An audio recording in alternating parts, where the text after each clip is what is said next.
Greetings everyone, please give a moment to make sure everything's set on up. Oops, wrong thing to open up. That's the macros. This is not one of the games I use macros with.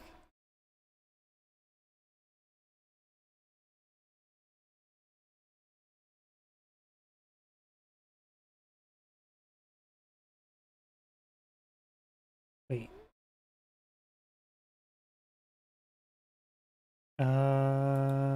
Why is there two there?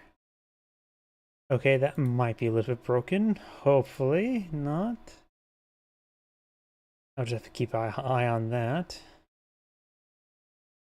Throw up a Rumble. Okay, Rumble's booting on up.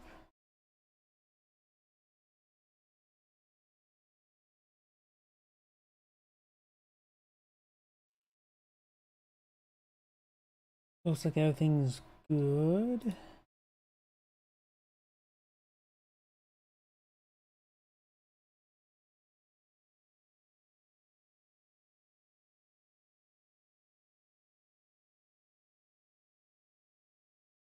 And I think everything is good to go.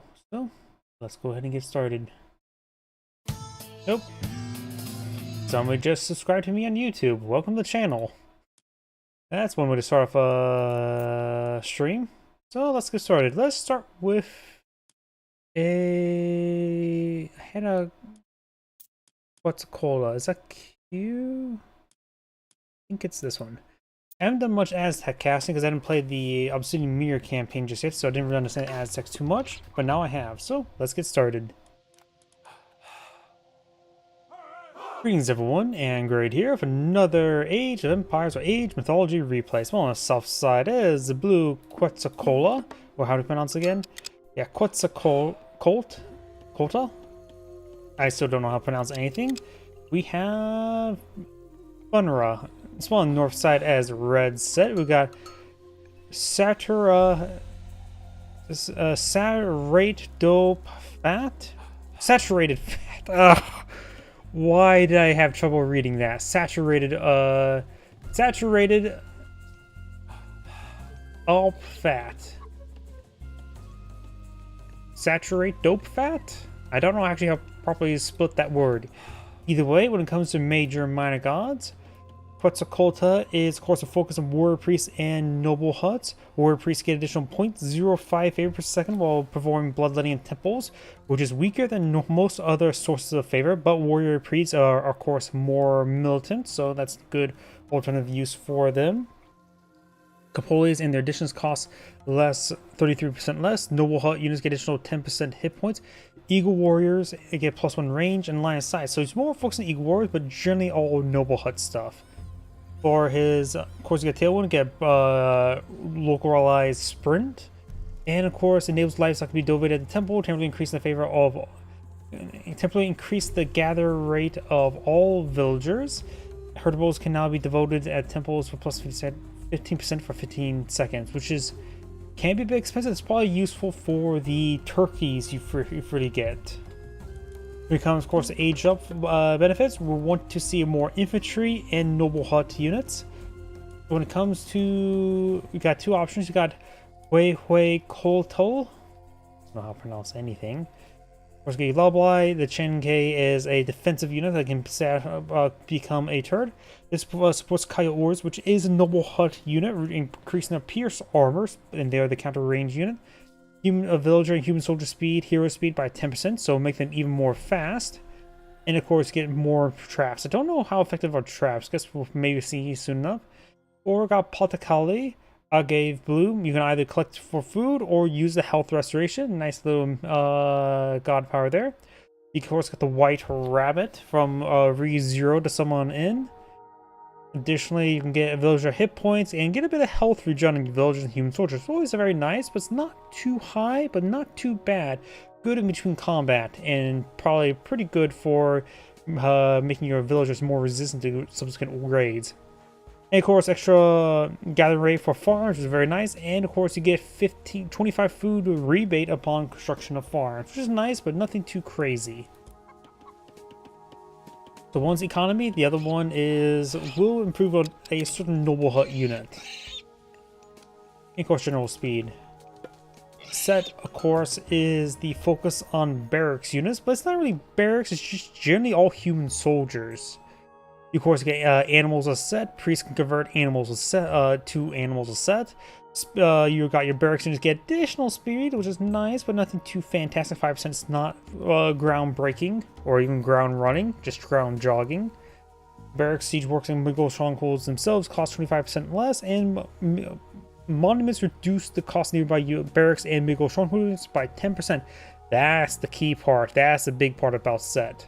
Of course, you get a nice vision, which is clairvoyance, which is also the name of the upgrade here, which allows you to scry anywhere on the map for 0 favor with 50% faster as well. When it comes to your initial selection, I'm more biased towards Fa. I really don't like Anubis. Plague of Serpents is okay. Anubites is actually the best part of Anubis. It is nice early jumping infantry. More favor generation is always very nice. But this poison damage is horrible. It's horrible. You get like 1 damage across 6 seconds. That's horrible. Fa gives you an excellent god power shifting sands. Watch is a myth unit I absolutely hate. You get shut off, makes your easy transition to forms by reducing the cost by 50% and build time by 50%. Not parts important, but 50% cost. Remember, Egyptian farms cost gold, so very nice there. Axemen do more damage, you get more pierce armor for your spearmen, and electron bullets improve your slingers damage and give them divine damage. So all your barracks units, which is set, get all improvements there. I really don't like the poison spear. It's 1 damage, and I don't believe it stacks. Even if it does stack, it's nothing. When it comes to relics on the map, we do have, of course, the Shenlong's Ochre Whip, which, of course, improve farming technologies by 5%, so potentially up to plus 15. Very nice. Head Orifice gives buildings plus 8 line of sight, which is nice, but nothing too great. Feathers of Zhang Wei. Small trickle wood, always very nice to have. Basically 1 free villager wood income. An Eye of Orlun, like from the exotic doggo. Increased damage from countering infantry units. So Axeman and the what was it? The Shone Warrior, right? Let's actually switch over to Quetzalcoatl. They'll tell us. Yep, Shorn one. We do, of course, have Huehuecoatl. I probably really butchered that name. And over here we do have Fa. Warrior priest pushing his way forward. The priest of Set is falling back. We have the caribou Set going on down.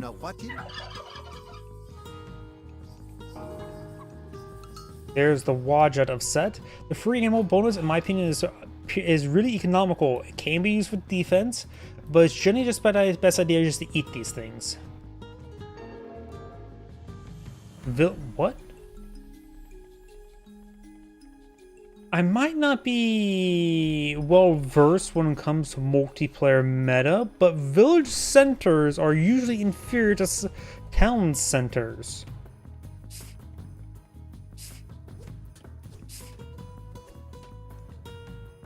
Because 1, village centers don't provide you population. 2, town centers build faster.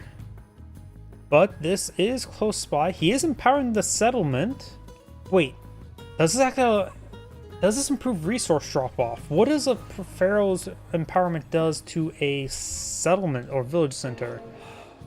Okay, pharaoh push forward. He summoned a hyena, which don't have good DPS nor durability. How much does it cost in favor?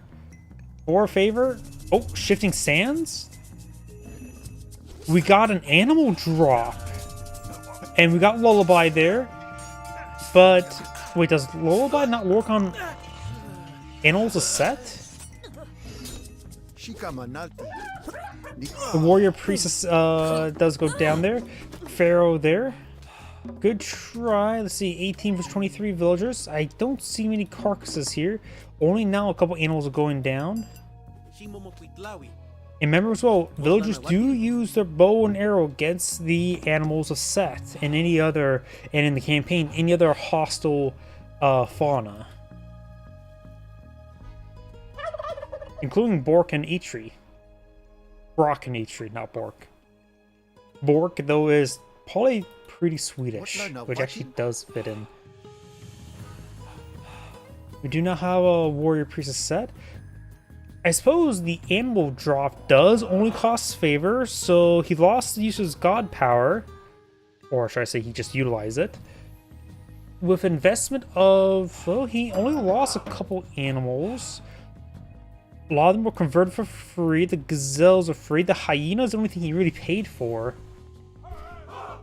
I suppose that was relatively effective. I honestly have no idea.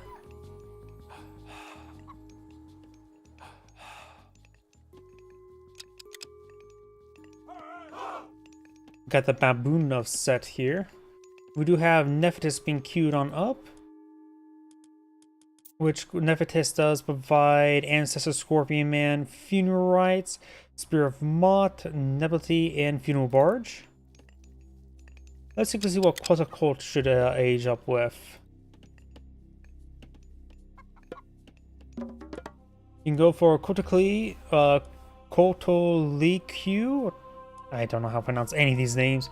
Or Koyolzwa. Excuse me, Koyolzwa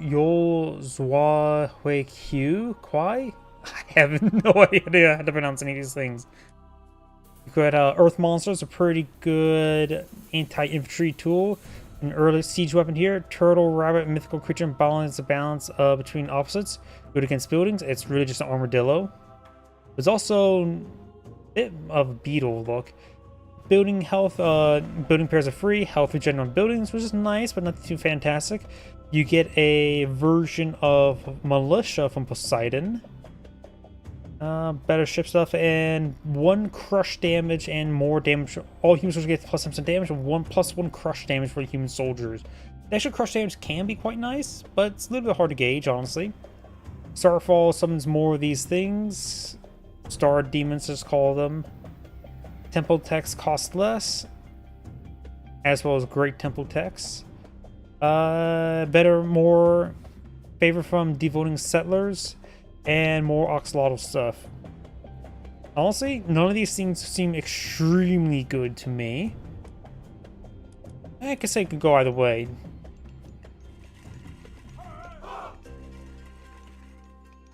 Do have some coyote warriors now be pulled in the field. Which honestly, I think Coyote Runners from Age 3 are better, because you can camouflage them. Also, I think Age of Empires 3 Aztecs is probably the strongest.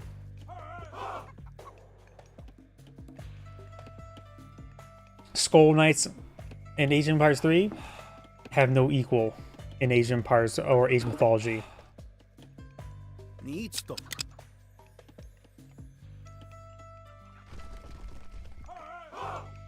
Got some obelisks being pulled in the field to torment his opponent. Warrior Monk moving around. He may punch the obelisk down. It's a free kill. Oh, we got the village center peppering it up there. He, of course, does have the garrison, a villager inside, looks like. He is empowering the village center. Does empowering village centers work differently than town centers? It is in the middle of between a food deposit and the gold deposit, so he's getting double drop off from both of those. So that may be the aspect he's trying to go for a super powerful drop off center. You can have some more animals to die next to it. Mid-gold stronghold being pulled in the field. Of course, we'll get the cost reduction from the Monument of Villagers. No, I'm just assuming they don't stack these auras. Be stupid if they did, honestly.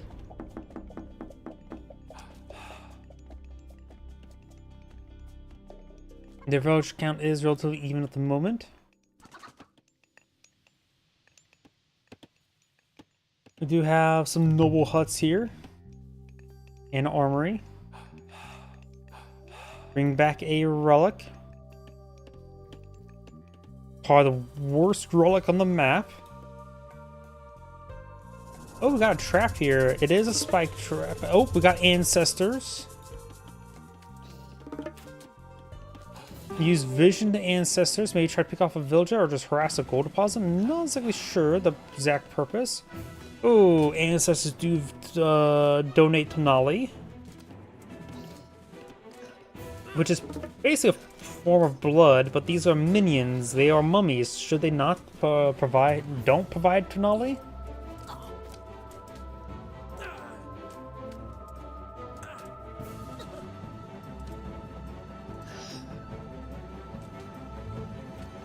I wonder if deleting these units, will they still provide Tonali? Either way, you got these guys engaged. We do have a number of the spearmen there. We got the totem guy there. The Chen K. I swear a lot of these pronunciations are more Spanish than Aztec, it seems like. Because K just I think is I just associate it with that with Spanish. We got some spike traps here. And the archer's trying to go for more spike traps. Nice hit there. Does do a fair amount of damage, as those cause some bleeding. Pretty good there. I guess the spike traps, they're... Oh, Scorpion Man. And the Chariot Archer gets hit. Medium Chariot Archer, Scorpion Man. I didn't realize how effective these traps were against villagers. That's probably a nice way to really hurt them. Oh, we got a Arctic Wolf set here. An exotic doggo, if you will. We got some spearmen and some coyote runners pushing forward. Coyotes right now move at 5.8, which is pretty good. Chariot archers, in comparison, do move at 5, and coyote runners are the counter archer unit. So these guys will sprint around and get some good damage on them. They do have more higher pierce armor, low hack armor, like more mellows. Oh, we got the shifting sands there. Another spike trap there. We do have the age up, so now we do have the earth monster.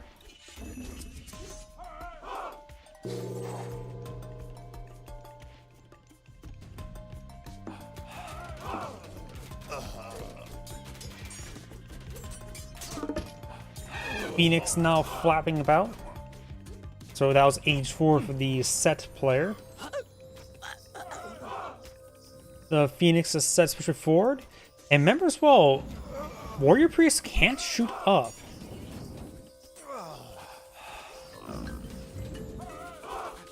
Wait, can they?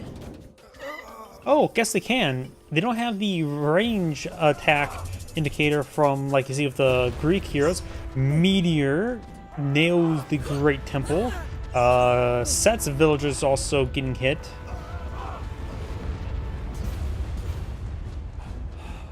Of course, the friendly fire damage is not too high. Looks like 5. Oh, and there's the earth monster. I wonder if it eats villagers. It likes horses.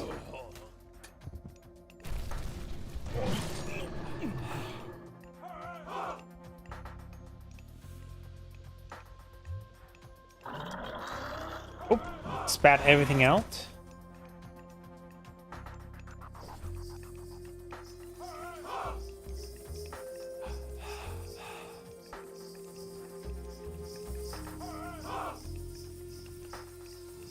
Priest nearby to get some good amount of healing done. Going for this gold deposit. We got the this guy on top of the spike trap, so he's probably going to be basically bait. Not shark bait, because there's no shark cyclones in this game. Do now have another possible age up of Talok. There's the armadillo. A poor representation of Armadillon. He called that a sphere. Nope, Armadillon does it best. Gold deposit being obtained. We got the mid-gold stronghold here with the money the priests to aid it. Actual mid-gold strongholds wouldn't be a half bad idea. All blessed to Horman's opponent.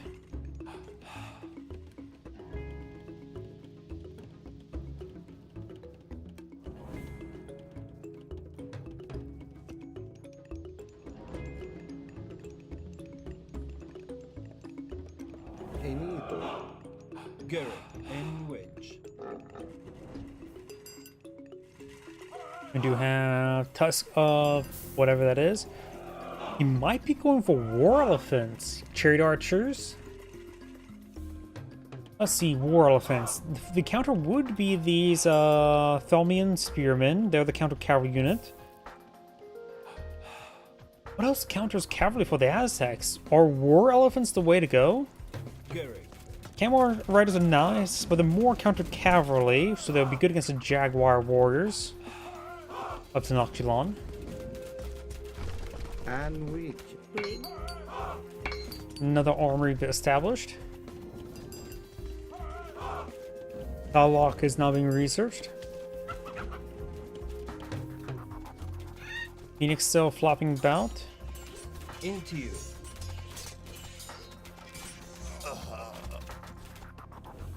Couple spearmans here. More spearmans here. Gary. Heavy war elephants of set. They do, of course, have a bit of bonus damage versus range. I'll also just increase their pierce arm even more and remove the range damage. Damage versus range. We really don't see war elephants too much. Probably due to their very slow pace. Hippopotamus, the rhinoceros set does get deleted. Going for more traps here. In wedge.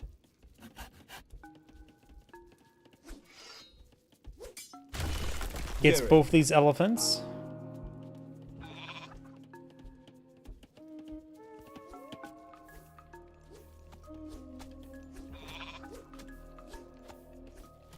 He's trying to stone to death this house.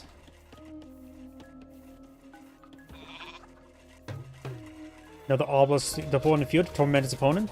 Warrior priest pushed forward. Warrior priests are largest getting ripped apart though. Oh, we got the totem here. The pillar of Talalocan. This is a permanent defense structure now. Catapults probably be best against it. Its range is 20, so catapults will be able to outrange it. I sort of think it's weird how it doesn't show the attacks here. It is a charge attack system, I guess. But even when it has the ability charged up, it doesn't actually display until it's actually casting. Which is a weird choice, I would say. At least give it a dummy weapon so that at least just showed right there. Into you. Champion war elephants push way forward. Right now they do cost 5 population, but the tusks will reduce it by 1 and reduce the cost by 10% and the melee damage by 10%. Catapult engaging this, stutter stepping. The priests are mending the flesh of the catapult. Priests are getting ripped apart by the eagle warriors.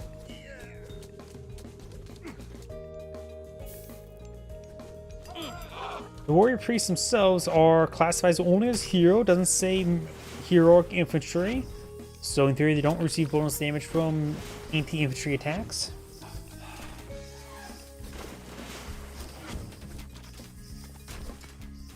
Elephants push way forward, they do have good anti-structure damage, ×4.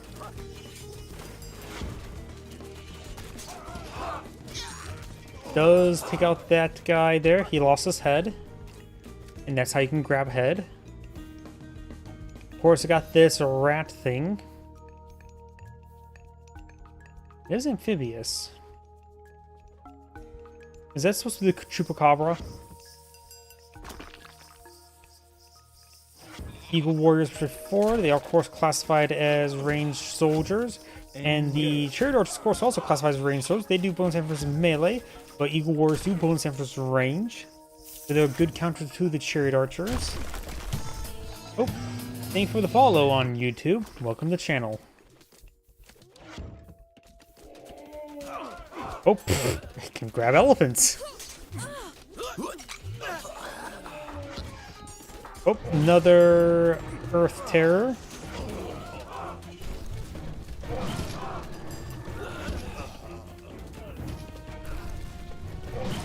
I wonder how many units gonna pop out from that.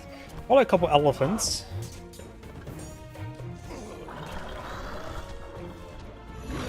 I guess elephant meat's not good for his diet. He is an earthworm, so he must eat earth, like all worms.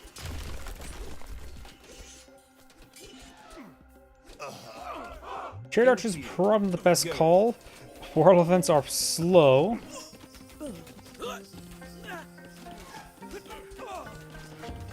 War Elephants push way forward. He's in town center now.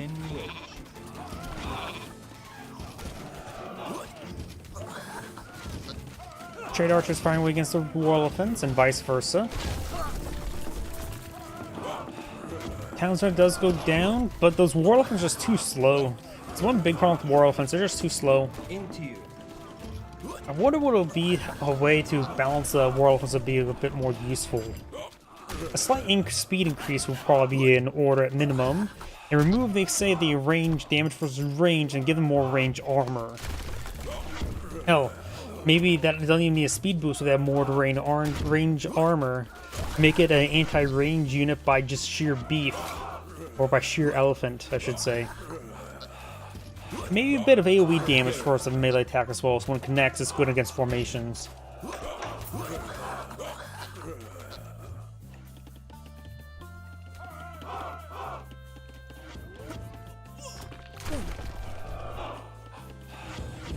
Try and obtain this gold deposit on his opponent's side of the map, which is very nice. Denying gold to your opponent.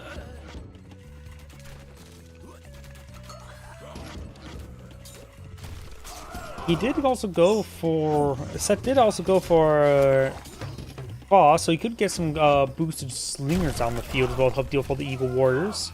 With Noxulon.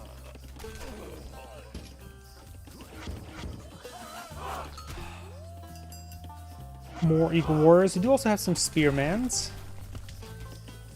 And some Jaguar Warriors, or Jaguar Riders.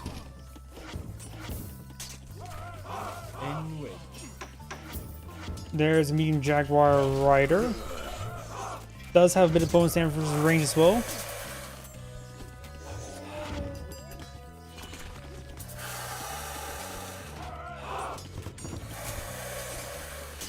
Of course, every single form he takes out will be filled with anacondas.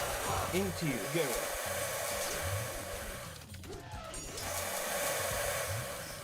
Did I say they do 40 damage? 40 damage is actually a bit higher than I remember. They also contain 40 food. I wonder, if an anaconda is owned by your opponent, can a priest of Set convert it? Let's see, let's keep it selected. There's a turkey. Because assuming if I were to highlight this, yeah, there's a priest Ankh symbol there. So we start seeing some anacondas. Let's see if we can convert opposing anacondas.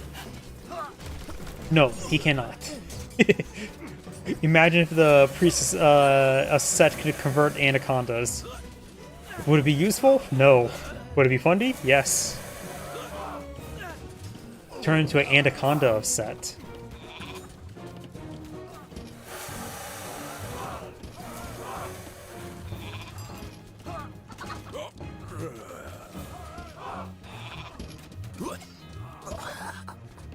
Eagle Warriors right now do have 126 health.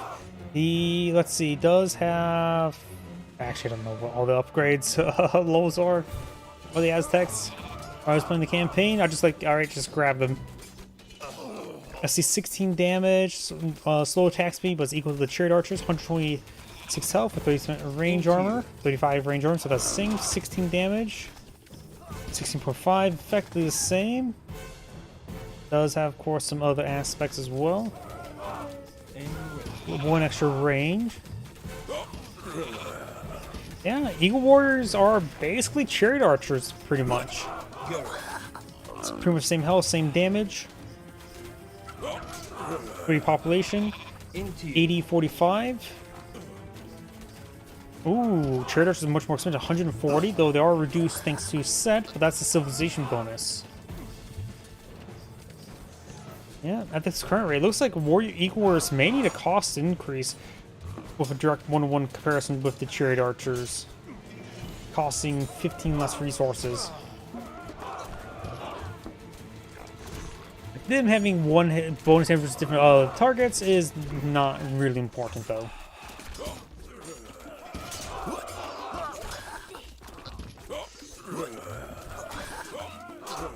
Mid-goal strongholds being engaged by the Armadillon.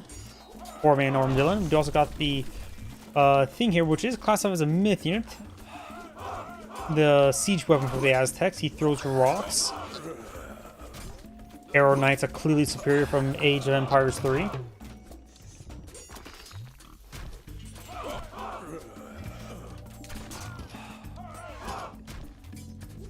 The Eagle Warriors also do have a lot of potential technology to support them. Trade Archers don't really have too many technologies that actually supports them too much.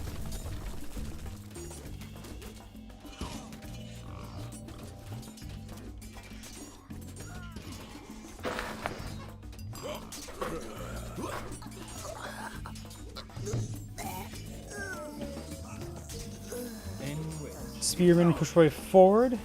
Does grab the elephant with the Chupacabra. Into you. Royal Elephant push way forward. Got another mid-goal stronghold here. Set could try to go for the Sound Center, but maybe a little too exposed mode. Trade Archers firing away would be good effective against the Spearmen, but Spearmen, if they get in melee range, is also effective. Villagers being pursued by the Spearmen.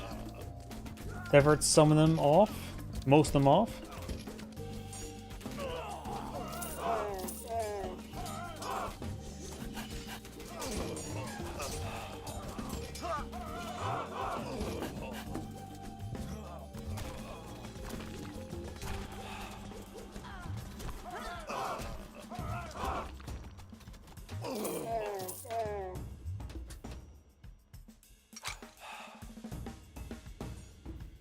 Who's now heading up north. We do got some Trade Archers and War Elephants here.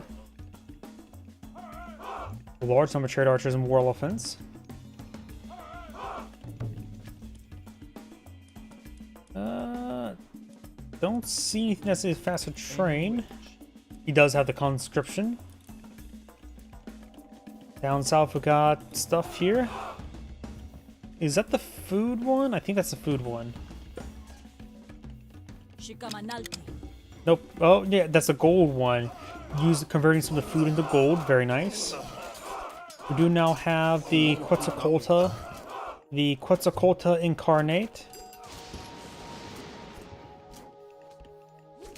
Yeah, a short-term duration Priest of Osiris. Trade Archers going down.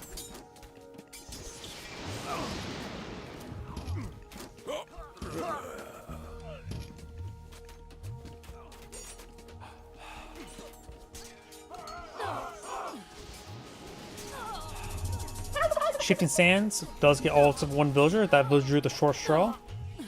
More turkeys have been summoned.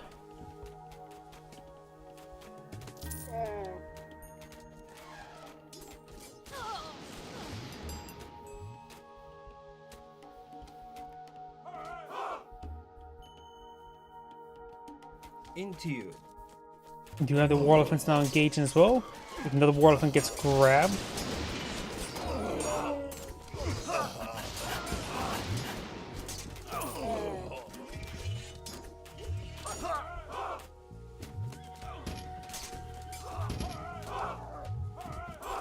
Camel caravans being summoned.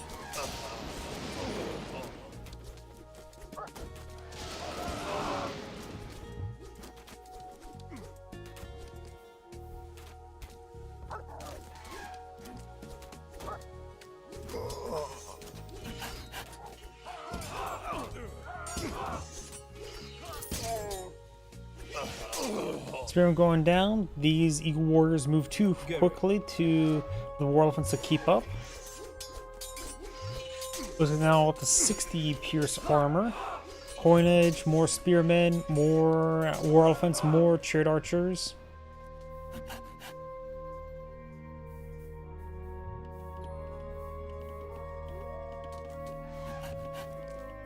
Watches being summoned.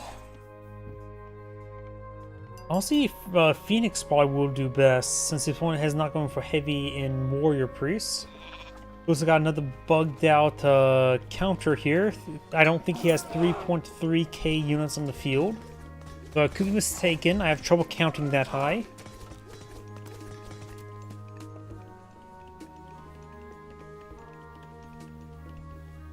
You have these wadgets of set being pulled in the field. I hate wadgets. I find them way too weak. Villagers around the set of village centers are going down.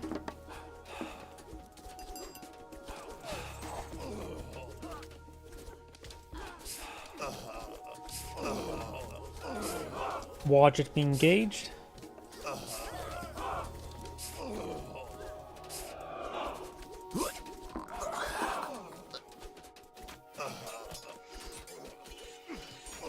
More war elephants, more chariot archers. A pretty big queue of them. I'll just need to get out more Mongol strongholds now. Another watch of set has been pulled in the field. I think blue has a number of villagers going to being sacrificed, donating their tonali. Chariot archers is set being distracted by some structures.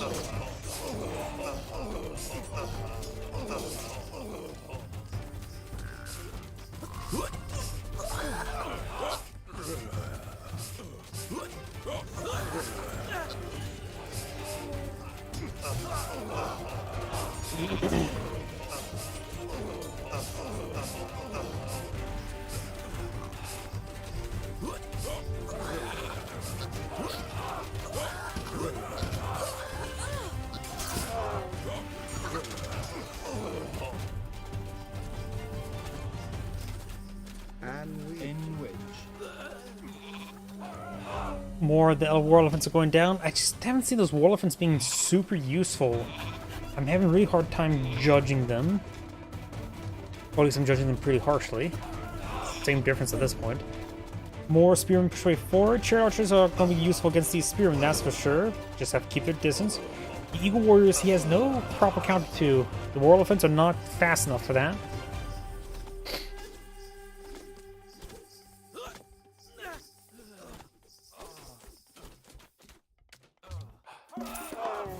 Fortified town center has been established now.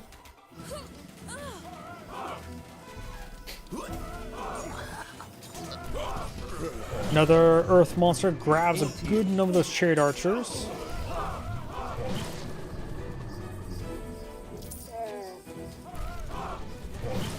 I don't know how big this pop's going to be. It's going to be right there since I have one of the units selected. Puke 3, 2, 1. Blah. And gets a flank. Is that a flank? Chariot archers firing away. Got more eagle warriors, more spearmen. Do have a number of the archers. The tequila archers. Let's go with that. Some of these guys are going quite high with the glowing stones.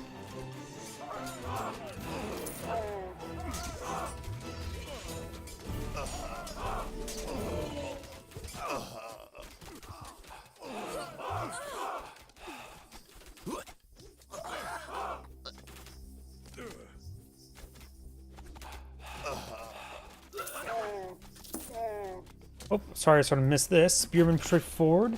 May need to get some more defense in this region. He does have some watchtowers, but no guard towers help keep guard. These are just watchtowers to help keep watch. There's now pushing forward over here. Number of elephants here, which they at least be good against the buildings.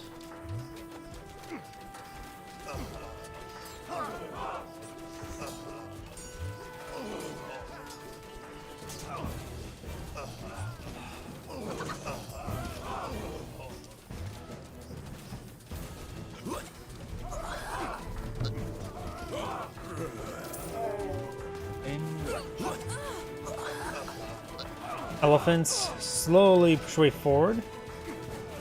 Chariot archers firing against the eagle warriors. More of these guys still moving around, including some of the jaguar riders.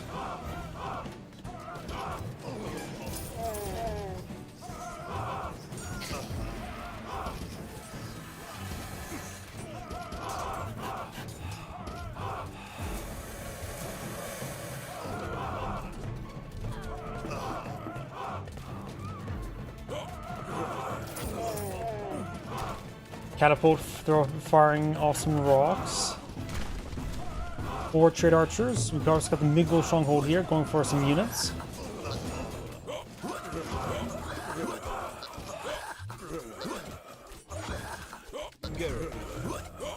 Churches right now it's at 17.1 damage. The Eagle Warriors are at 18.5.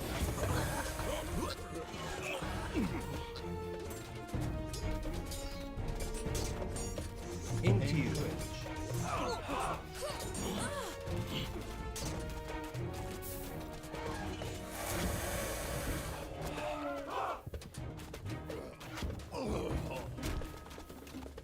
More of these forces straight forward do have this town sort of actually claimed by blue, so towns has been claimed by each other. Red has obtained some of the Chimpanyas. Remember as well, you can grab your opponent's farms.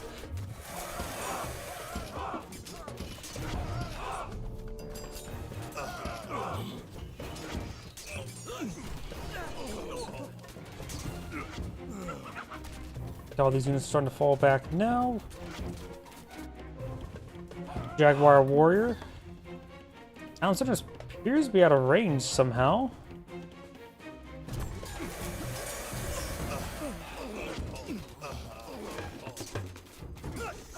Warlefin's able to shot these archers, but they're having trouble connecting. More Anacondas summoned.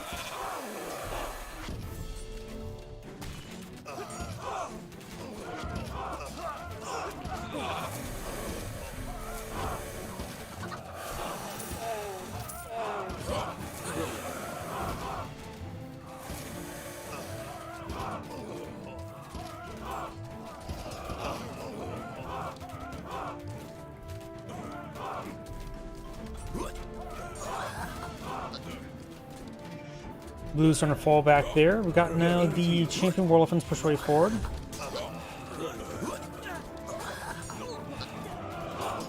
Great Temple is, of course, a form of a Mongol stronghold or fortress.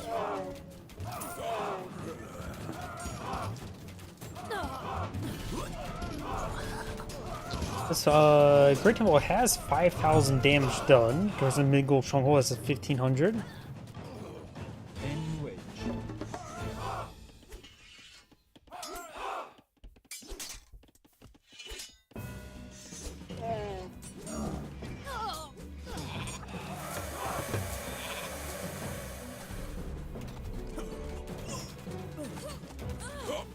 So that unit there, use units heading up north.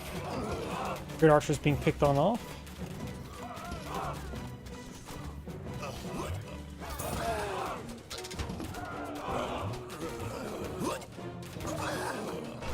Spearmen being picked on off.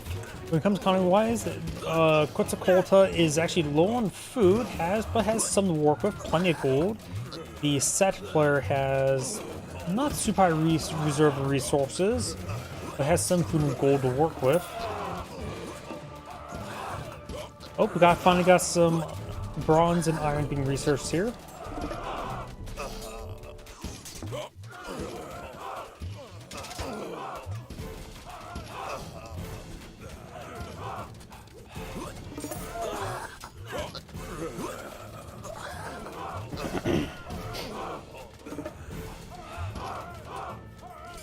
Watchtowers and Mongol stronghold still firing away. And we got another destroys Mongol stronghold. Another very fine temple being built.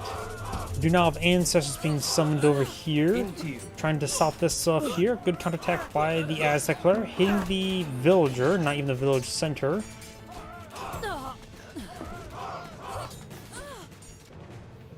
That's a lot of traders.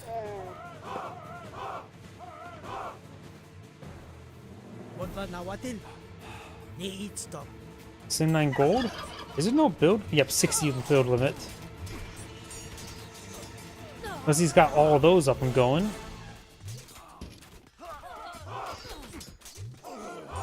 And there's a pretty good amount of gold there, 79 gold.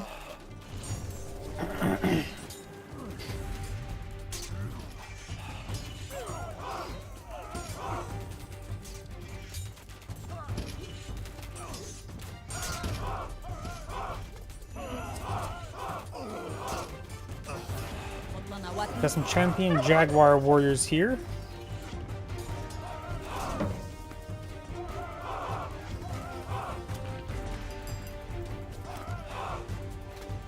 some defenses remain here.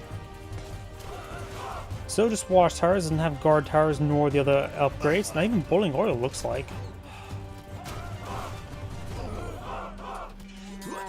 We have some Eagle Warriors here, some of the Camel Riders going down. We do have piece of substance there, and the set player has resigned. This anchor is saying, thank you for watching, and on to the next replay.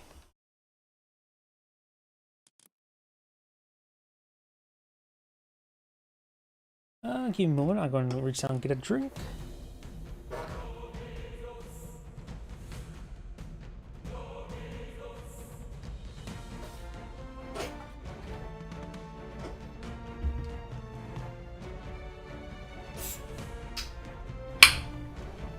I apologize how loud that was.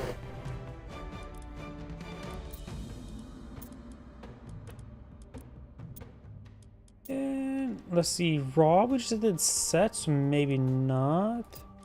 Zeus versus Raw set. Okay, looks like we got just Egyptians today. Yeah, we'll just start from the top.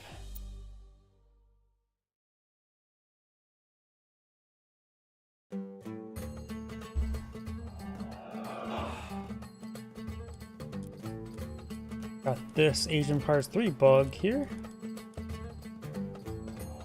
Greetings everyone, and great here for another Age Mythology replay. Small on top left side as the blue Raw, we got DoD Firefox. Got a fellow Foxo. Spawn bottom right side as the red Shanong. No. Yeah, that is Shanong. We got Bilbo Ben. Here comes these major minor gods. Raw. Focus on mid-gold stronghold units and empowerment. Laborers gathering berries, 30% faster. Very nice. Camel riders, shirt archers, and war elephants just get additional hit points. Pharaohs empower nearby buildings with less efficiency, 6% efficiency of Pharaoh, or just priests can have that same efficiency as well. Unique upgrade makes villagers more, gives them more armor, which is nice, but nothing too critical, and better rain for better farms. This next age up, since it's more focused on mid-gold stronghold units, let's keep that in mind. Usually age 2 ones, those not affect mid-gold strongholds since it's simply not available. Eclipse, Sphinx, better villager gathering rate, 10% or 8% for farms. Better wood chopping rate and wood collection rate. Better Sphinx, Fa, get an excellent god power shifted sand, horrible myth unit Wadjet. Reduce cost for farms, which combos quite well with rain. Better axemen, better spearmen, better slingers. So it's either this for rain or this for just general better economy. So they're both equally not great. I do think shifting sands better god power, but it is room to interpretation at this point. Shanong. Myth units and healing and farming. Gift the Beast, you get a free myth unit every so often. On favored lands, recover hit points, increase more hit points for your myth units. Farms available Archaic Age, build instantly on favored land. You get free farming upgrades as well.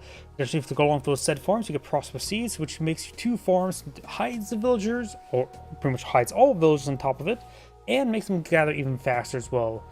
So you should try maxing out Prosper Seeds as soon as you awfully can. Herbal Medicine, a Age of Empires traditional upgrade. This improves sages and better heroes and myth unit hit points as well. So good heroes, good myth units.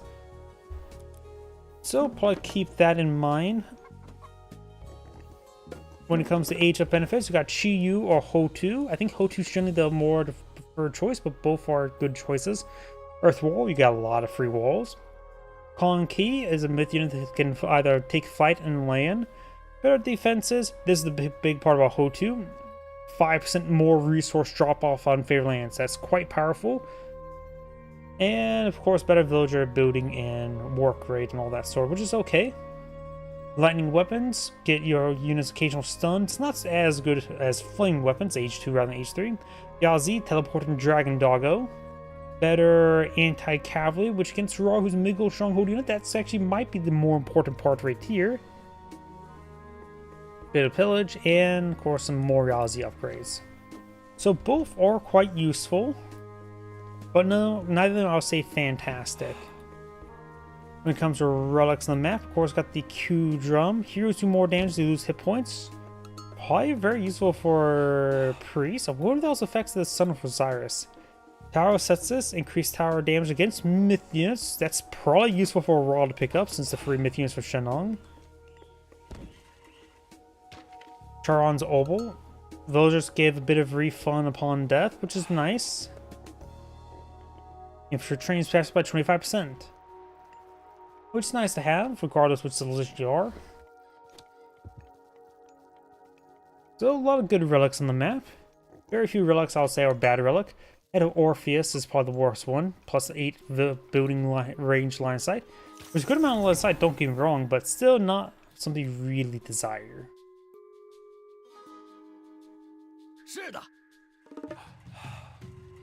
Pioneer will be grabbing this one here. Or maybe not, he may not even have to upgrade it while and pick up relics.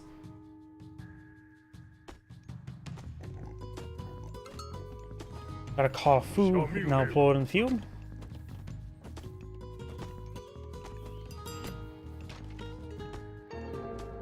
Got the upgrade to pick up relics. That's all just got completed.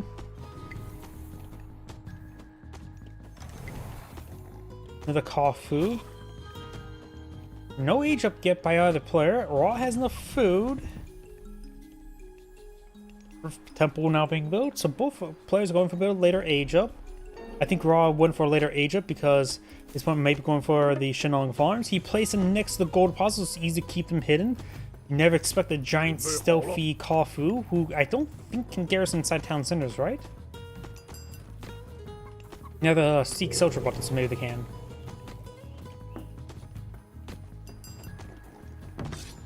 Military camp here.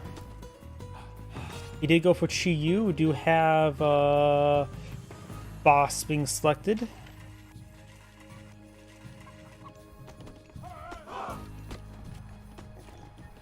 So in other words, cats versus dragon dogs.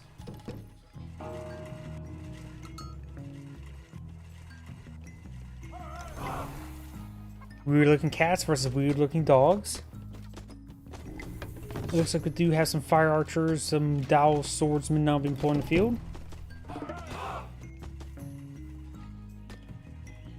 Double Sphinx on the field. He is going for the Creo Sphinx. Higher Cross Sphinx is an upgrade after, which improves their speed if I remember correctly.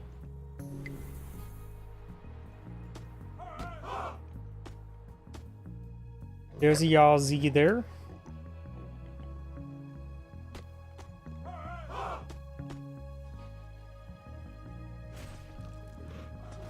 Teleports, hits the obelisk. The obelisk will torment him no longer. Dog versus cat, but it's two cats because cats are never fight fairly. Lost spin the wins there. I think that was a manual teleport there. Very nice. Favorite lands does give him some health regen, and it will be 3 health regen per this age, if I remember correctly. That's 1.5 per age, unless it includes age 1, so it could be 4.5. So it's either 3.5 or 4.5, or 3.0 or 4.5, blah.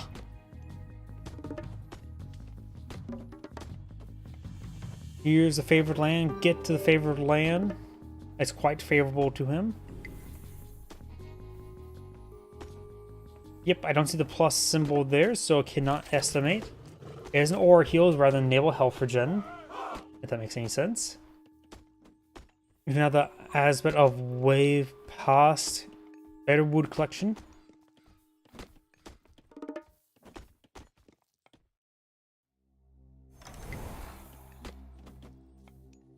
We do have another Prosperous Seeds available. He just got enough favor of another Prosperous Seeds.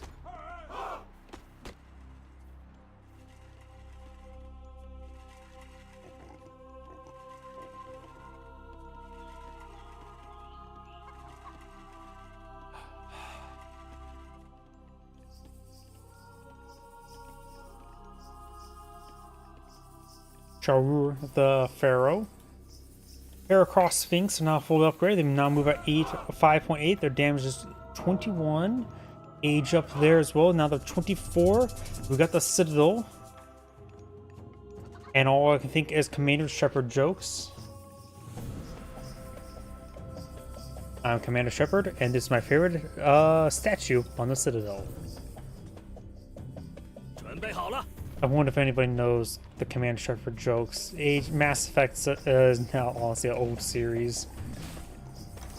When did Mass Effect 3 came out? It was like 2015?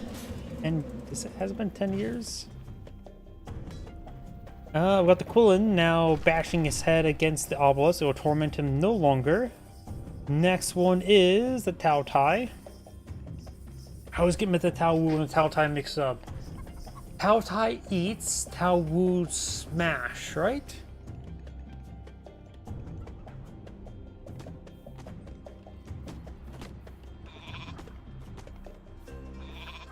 Last that gold is now being obtained. You now have the Rusho now being researched. Give access to Bao Hui and the Pixu. Pixu is the unique trader which also provides the other resources. Very nice trade to have. Plus, look at this town center placement. That could be very good trade. Maybe a good idea to go for that sooner rather than later. I always feel like China is the faction that gets the least amount of favor.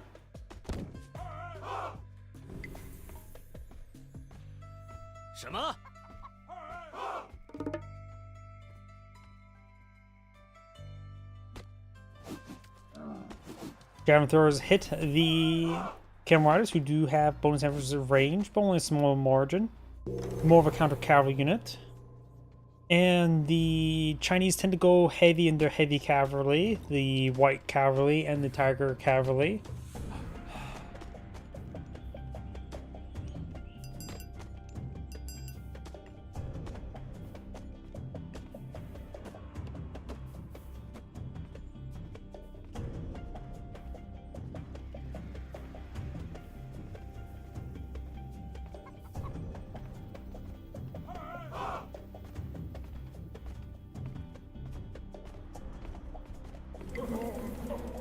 Sphinx starting to spin to win. Units could start falling back, get healed on up. Lucy does not have the halberdier upgrades. Scarab here. Two scarabs. Wonder if you go for the unique scarab upgrade here. This, last time I checked, did get buff. Now also buffs up other myth units, give them plus 25% life steal. So this is a good upgrade if you want to go more myth unit focus. But of course, many of the Age 2 myth units for the Egyptians not too fantastic. Maybe Mass and Nubite. And I always think Age 3 myth units are usually a sweet spot. The Age 4 myth units, the Phoenix is nice, but once there's any ranged hero, it just gets smited out of the sky. The Avengers, they feel squishy now. I think they got too heavily nerfed. And of course, mummies are still pretty good. But none of those are like high DPS. Mummy's more of a spellcaster. Avengers is the high DPS, but I think his DPS got shrunken down a little bit too much. I suppose Sphinx could really use that lifesteal.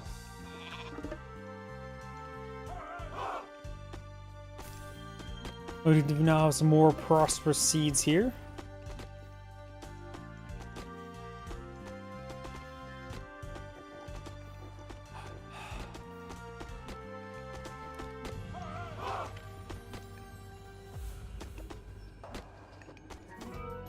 Straight archers push way forward. Do have a white horse cavalry there. Some of these Kafu are quite wounded. They are not myth units, just very big humans, just big boned. But favored lands would not affect their health, give them health regen. Though if he still has that Quillen life, which he does, he can task over here and get some good health regen. I do now have Hung Di now queued on up.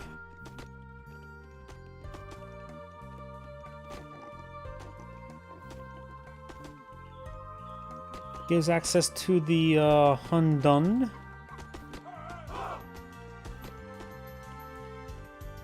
Over here, nothing for Raw. More Javeliers, more anti-ranges. Got a good number of chariot archers in the field. We do have the bone bow, increasing the range by 2.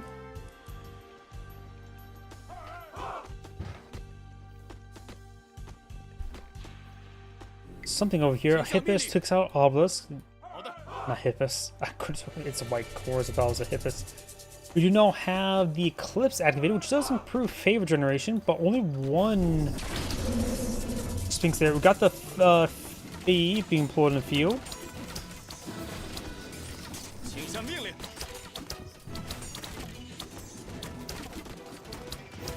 That was a lot of poison damage. That was a pretty good usage of this. Slows you in the formation. Needs to be left behind, which is the tower. He's taking a lot of free damage because the siege tower is a part of the formation. Yep, got the Tao here, which does devour 1,000 damage.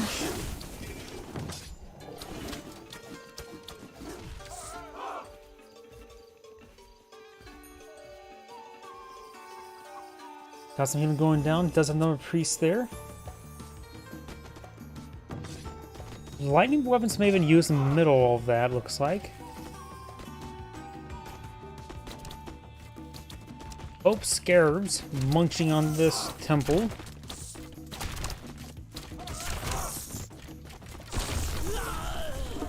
Oh, they also took out this town center. Okay, that's a little bit more. So the scarabs got a pretty good hit there.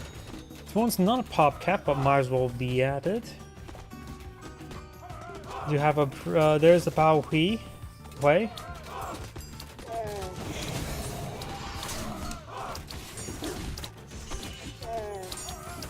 Next one he gets is a ZQ, the Firebird thing. A lot of Kafus here.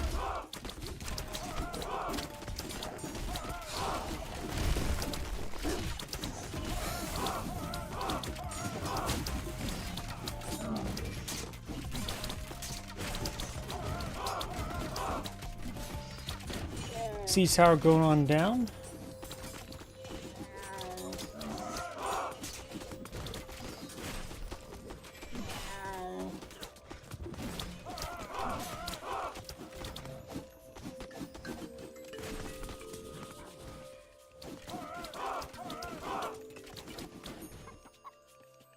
More trade archers in build queue.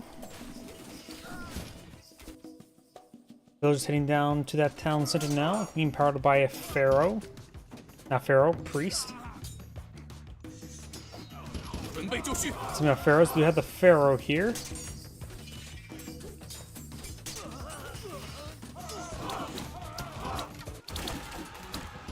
Charge is firing away, but getting sort of trapped there. The citadel is firing away. Another town center for blue. Blue right now has a villager of 57 versus 43, but of course got those Kafus. I'm not sure how they calculate into all that.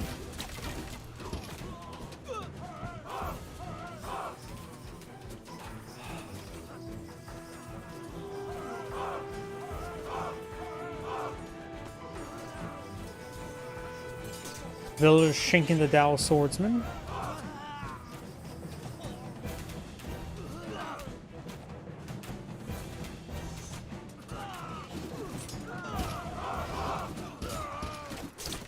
Trade archers starting to fall back.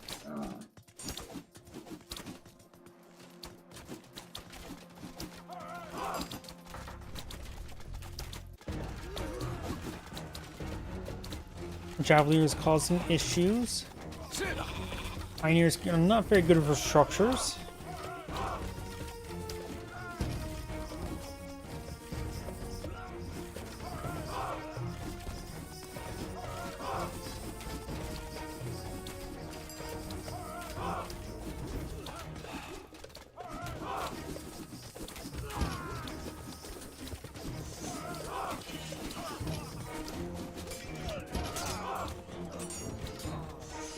We do, of course, have another camera rider taking out some of the Javeliers.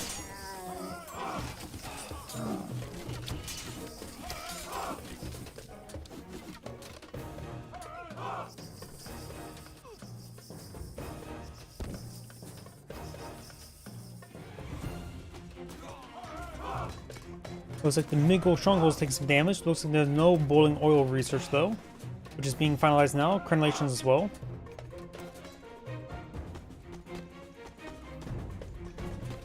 We have some walls here, so I'm not sure how those units got over there to begin with.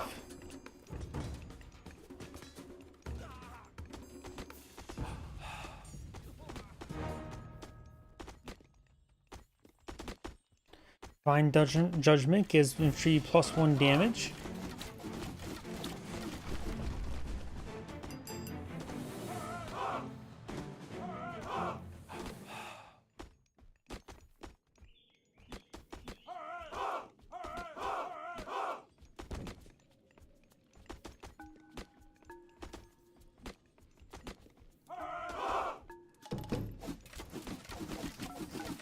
Wooden Gate taking some damage here. Got some healing going on.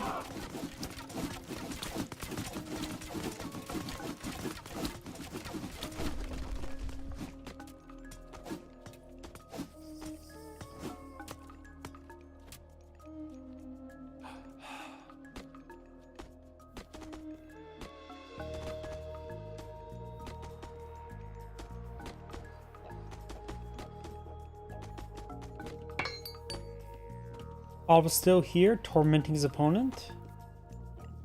Looks like food is being obtained here. Of course, another town center here by blue.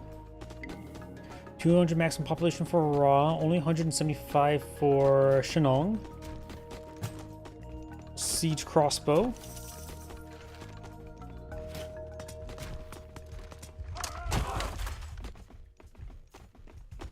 Kafu's trying to build another ballet. You may need to go for some prosperous seeds there to hide some of these units.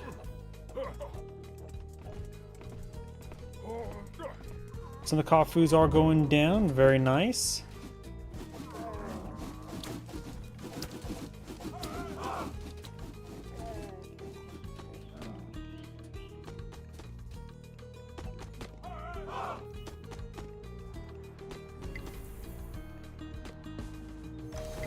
Right now, Red does have a larger army and army value. More trade archers here. Do you now have Hung Di now being employed in the field?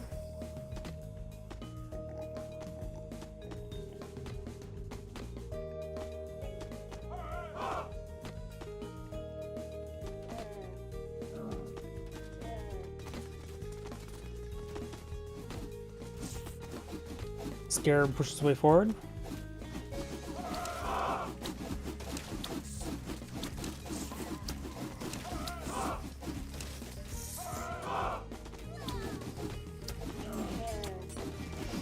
Camera goes on down.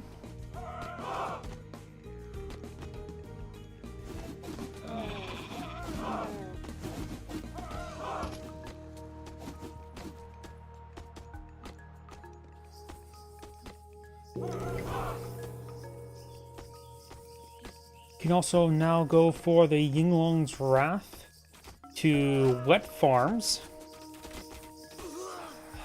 Against Egyptians, priests are more close to a soft counter than a hard counter to myth units. But against the dragon, they will of course be very resilient to any counter attack, of course. Rain. His opponent can also summon rain with dragon. What better use for a dragon than wet wings around the dragon? I suppose if he gets wounded, if he saves it, he can always bring it back in wet farms. Doesn't cost any population. I wonder how much this effect there, perpetual rains, providing increased gathering rate.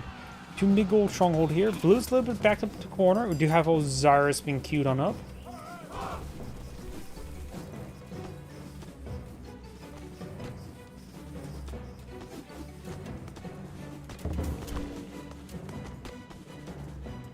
Scarab's now advancing. No increased health regen, but they do benefit from ballistics.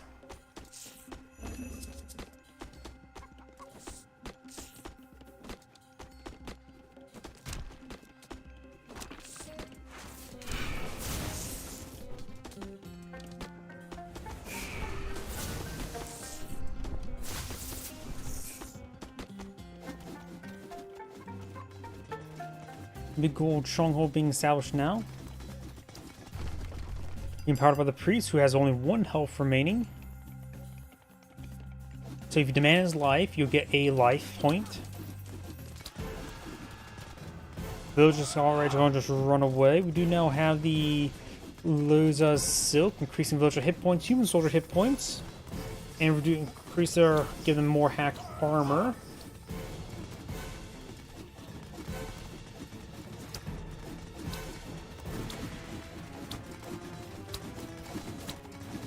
Osiris is almost complete. I want the Pharaoh start moving forward. The Pharaoh's back here. The Pharaoh is at full health. Loot's on the back off now. Got a good number of Dallas swordsmen. We now have that 51 range armor. Bronze upgrades for Raw. We do have iron shields queued up. Well, copper armor, copper breastplates is being researched. So I don't know how to make sense of that. Hun Din now deployed in the field, being smited by a priest. The son of Osiris has been deployed in the field somewhere. There he is.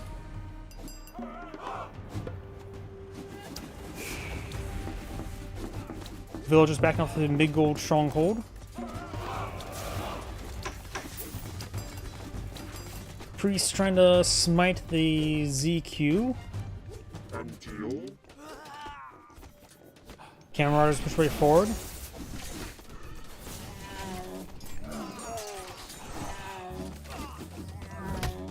Son of Osiris needs to focus down that dragon. Hitting the Dallas swords is not a bad choice as well. Javeliers now targeting two chariot archers. The Son of Osiris needs to get inside, does get inside the town center. Very nice. Going for the flaming bird.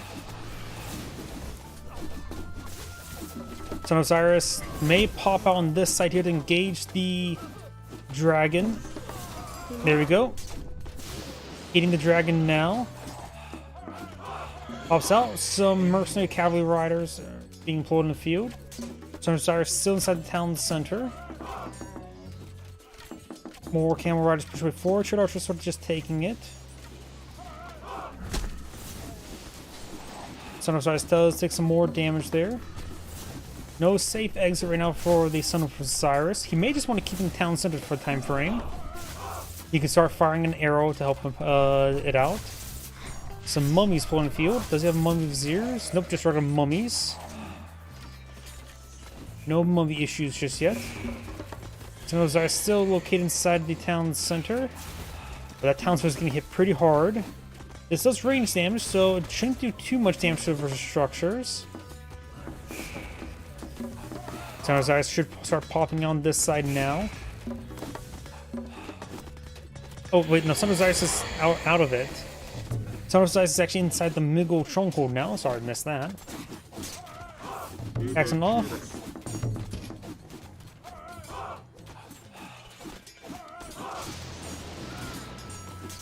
Son of Osiris is taking a lot of damage. Yinglong has taken beating. Even hitting Dallas swords in his perfect line. As long as the Son of Osiris is attacking, he's getting value. More stays size of the building, he's not getting value. Doing 57 damage per strike. In the dragon now. He does have a ×3 multiplier, so not a super high multiplier, so he's nailing it for 150 damage per attack. More was 160.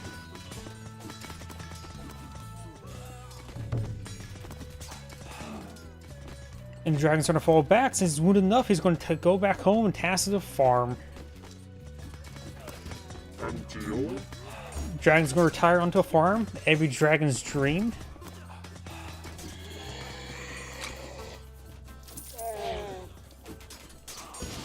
Son of Osiris is firing away. Son of Osiris is quite wounded. Of course, he can retire back to be a healer or another pharaoh.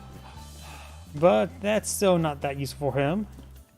Currently collecting a 1.86 versus yeah, it's like a 10% increase. Not too fantastic. If it was like a plus 25%, maybe we'll start talking that's being useful economic benefit, but not really.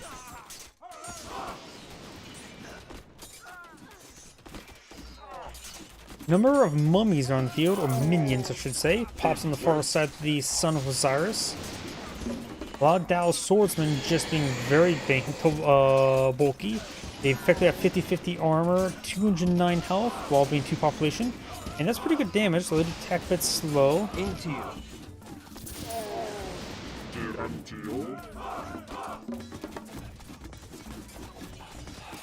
Fortified towns is about to go down. There's a Hundun. Alba still there, still tormenting his opponent. Those who just got mass Dow swordsman just going straight up bulk. Let's see.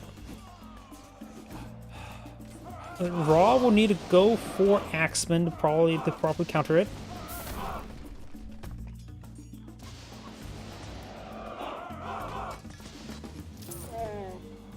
Of course, he did not go for Fossils, does not have improved Axeman. I think his Axeman completely and utterly ordinary.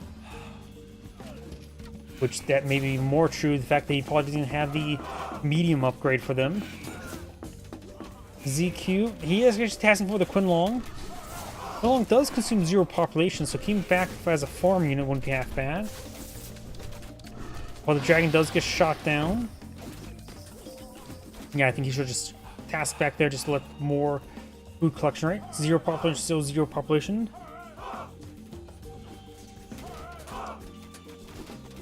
Ooh, he would have had a better time staying in retirement and water crops. You won't even be using magic water, just regular water. Trade archers push forward, taking out some villagers, very nice. Undin.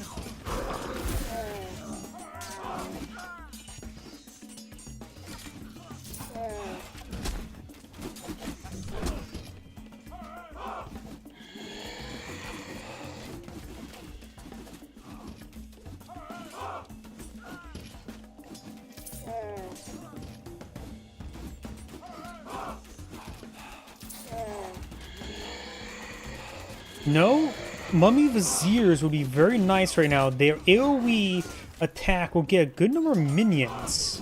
I think Raw should be eyeing Mummy Viziers. Because that would be big AoEs, and then it would provide a large number of minions.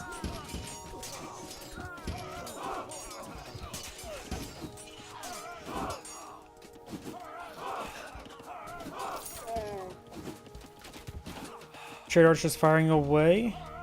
Dalsgorn's falling back. When it comes to resource-wise, Shenlong is actually out of food. More reasons why he needed that dragon to water crops. Raw is also low in resources. Usually by now, there's usually players have at least one resource in the thousands. But that's simply not the case for both players. Do you have now the new kingdom get 2 pharaohs? Right now, we do got Surur the first, which apparently promoting become the priest of Osiris is not to make him the second. That still retains the first title. Trade archers firing away. There's the other guy near your Sierra. And these Chevaliers are still just heavy, not champion. Champion research down the way.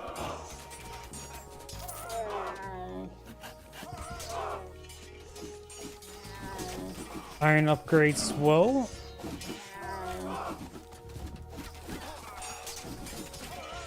Gary.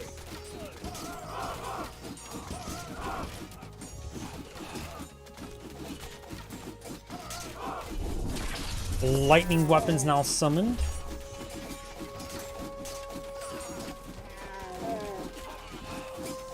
Quite shocking to these camel riders. Into you. Trade archers at least have one big advantage over these Chevaliers, plus extra range. Now they're champions, so they get 19 range versus the 21 range of the chariot archers with the bone bows. Oh, we got a Quinlong there's got a water dragon. Not the lightning dragon. The lightning dragon brings rain. Water dragon does not bring rain. He just barfs up water. Battle swordsman taking out some of these villagers.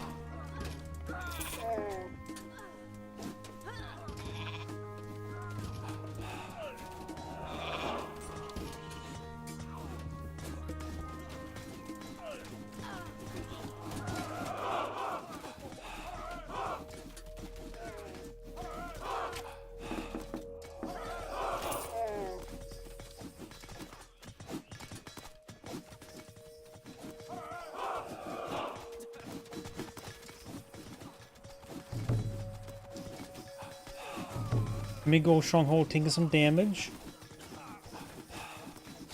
Right now, Raw is still just having trouble with the sheer bulk of his opponent's units.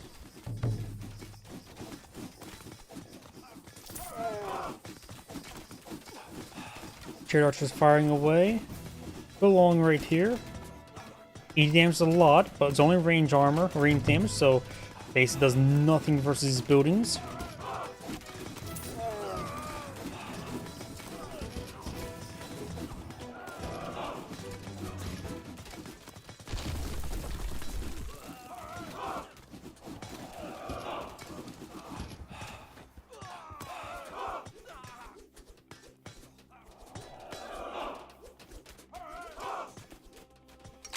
Mining camp taking some damage here. We do have a mid-gold stronghold going on.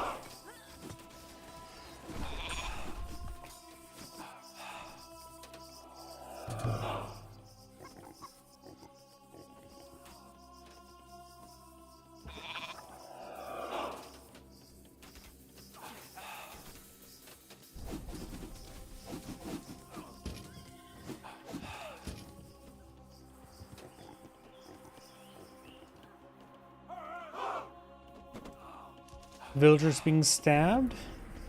How many camel caravans do we have? 33 out of 60. Red does not appear to have any trade caravans going up and going just yet. He has a Pixu, so maybe we've got to start pursuing that. He has some favor as well. Oh, we do have Pixu on the build queue.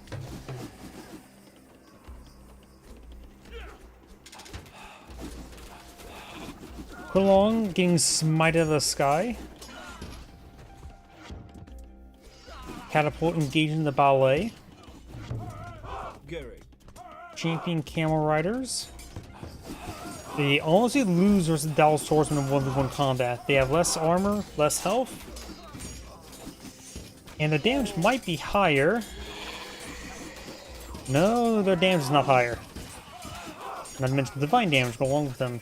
The camel riders may be useful against these chariot javeliers, but at this point in time, he probably needs to just get out axemen and slingers.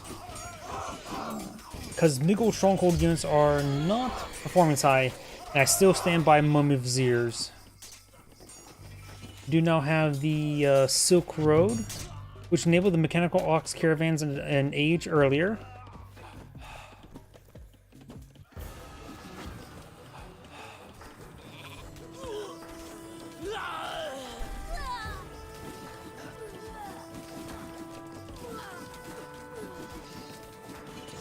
Cavaliers just throwing away.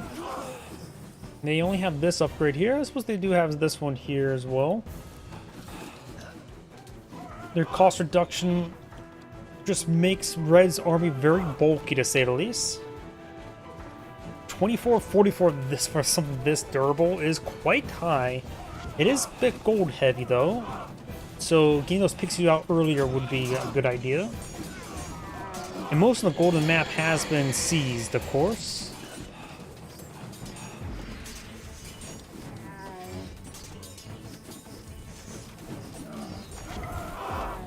Got some mummy viziers or mummies right now. No mummy viziers upgrade.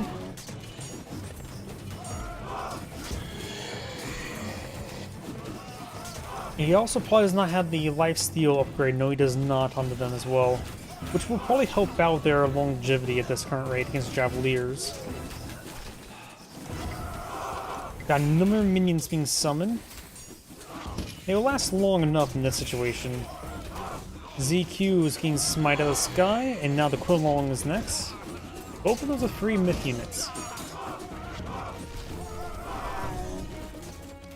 Javeliers come from the flank. Priests are classified as hero, not as range units, so the Javeliers do not counter them, though they do outperform them.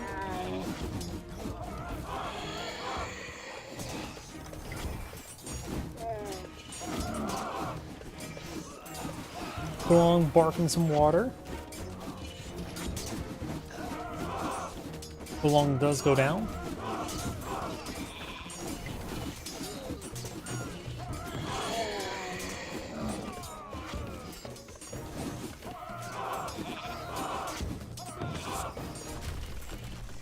Does take out that structure there. Got a number of forward farms.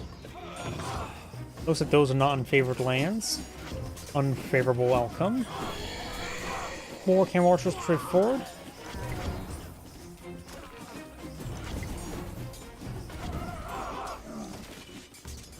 catapult hitting this military camp. And apparently he's just now researching mastery of weapons. The lightning weapons for the halberdier. I'm sort of surprised about that. Belonging smited.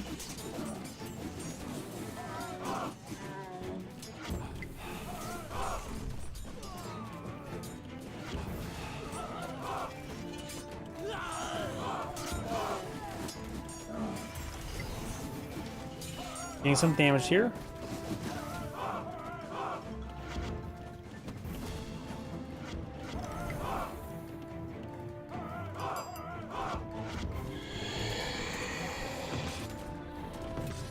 Along getting smited.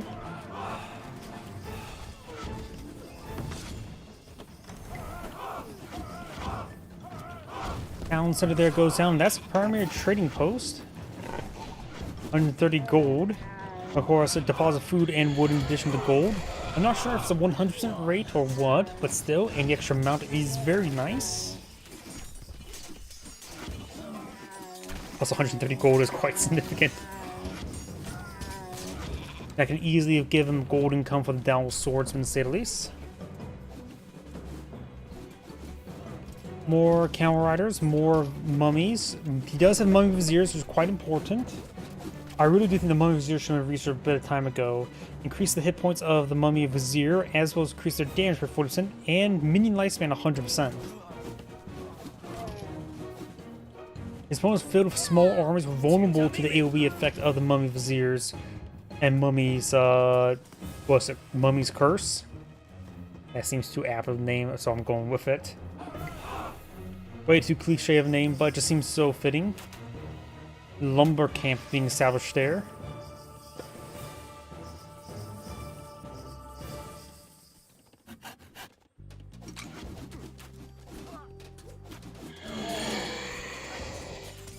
Into you.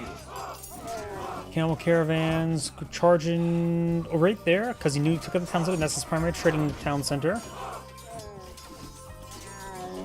Mummy viziers firing away. The Crimson Liege upgrade from the Scarabs would really help out the Mummy viziers with increasing their longevity.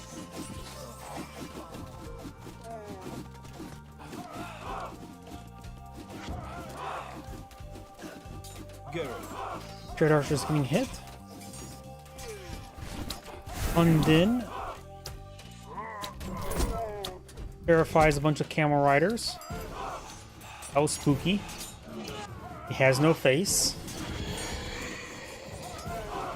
You can't even get its nose.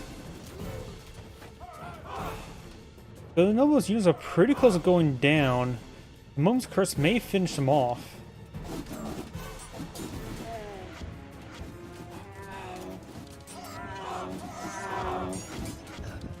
Camel riders push right forward. Some things getting the melee range. More forces push right forward.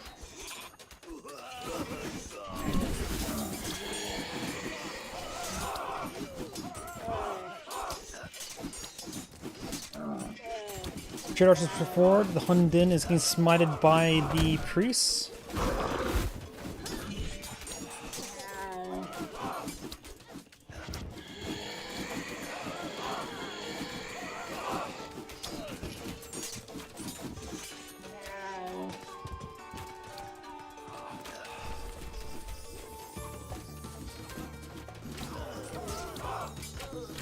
Trade archers firing away. More halberdiers, more Dowel swordsmen. Even more reasons to go for more axemen. We do now have an upgrade for the Hundin. The Power of Chaos causes 100 more damage to units that they temporarily banish. The Void plus 200% divine damage.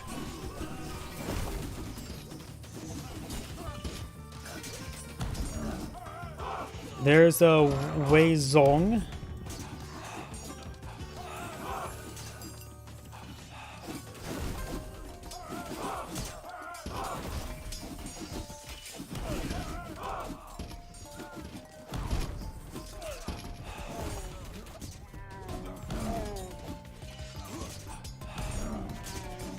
Does get knocked out there. Camel Archer Riders push way forward. We've got the Halberdiers hitting them now.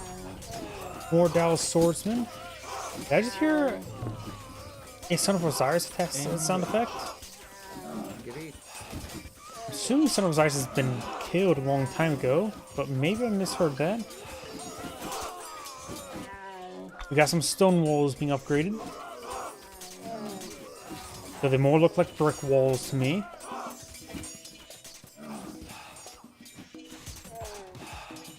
Was that heavy elephants?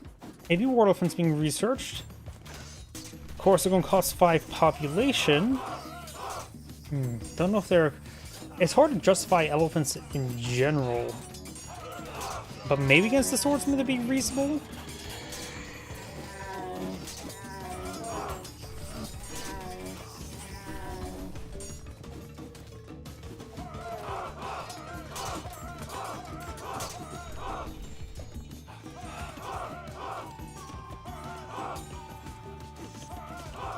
We do have some mercenary mercenary cavalry being deployed in the field.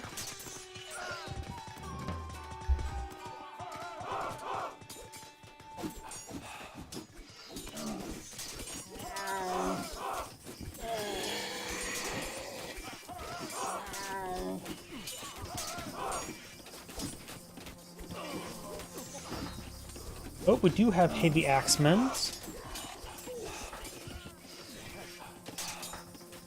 Heavy Axeman right now current provides 7.8 times 4 damage.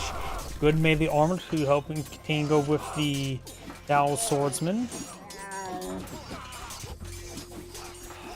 They do cost only 70, which will help compete the cost of these upgraded Dowel Swordsmen, who also cost roughly 70. 68 looks like.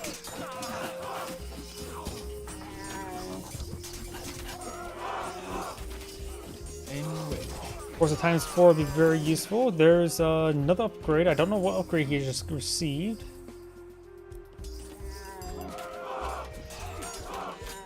Champion Heavy Axeman now deployed in field. That's what it was. It didn't update the name there.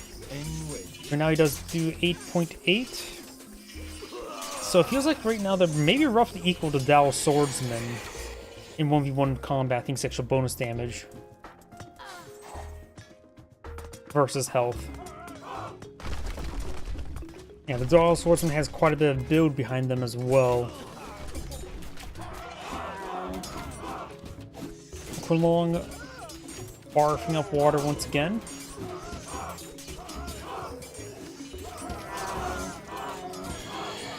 Vizier cursing some units.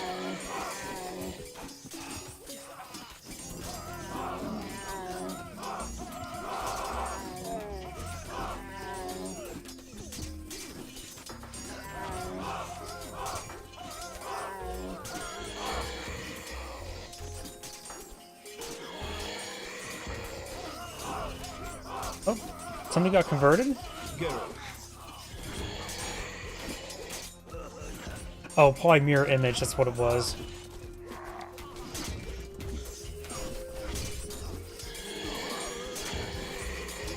More Pixu being pulled in the field. Right now he is up to 42 out of 60 Pixu, which is quite a bit. Another ZQ now pulled in the field. Low flopping about.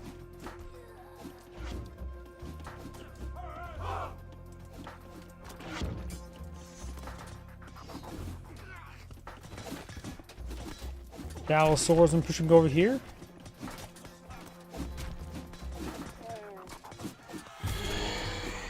Engaging some of these heavy crossbowmen. Siege crossbows, blah.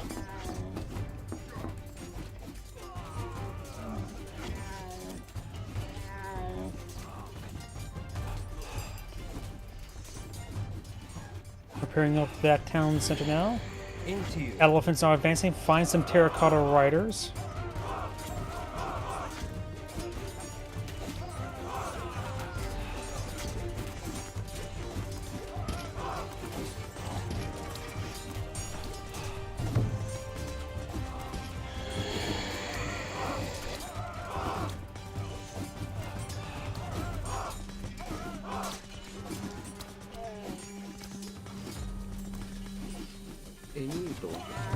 Mid-gold stronghold taking some damage.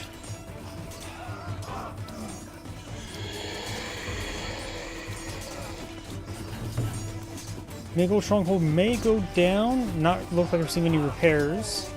Got a number of mummy of Viziers here. When it comes to resource-wise, Shenlong does have plenty of gold, some food to work with, not much wood. Raw does have a good amount of food and gold, low in wood as well. Big round of axemen, which will be a good counter to the halberdiers.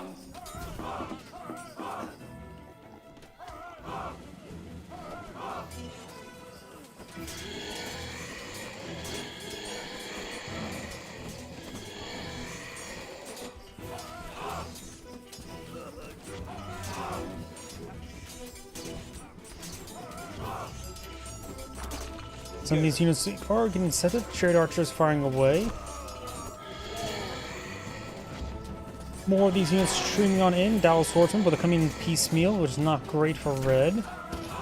Up north, we do have these forces moving about. More axemen being some of the mix. Got Jean and Zaya there. Mummy Viziers are taking a bit of damage. There is a sage there. Playing around with his cat toy. Mid-gold stronghold here. More down swordsmen here, and we do also some tiger cavalry.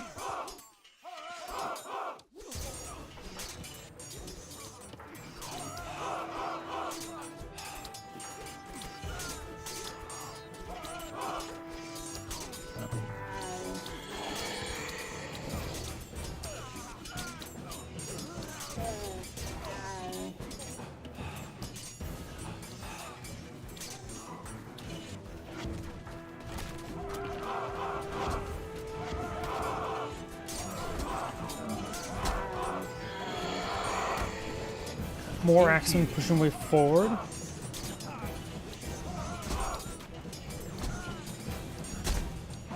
Undin knocking around some villagers. More Camerais reinforcing. Down south we do have catapults push forward. Villagers trying to get more forward mid-gold strongholds. Both sides are pushing to each other's way, but it looks like blue's going to hold here. 67 versus 49 villagers. 42 out of 60. No more Pixu in the build queue. I think Shenlong may max out his Pixus. 45 out of 60, so he's not maxed out on them, but he's simply not queuing up anymore.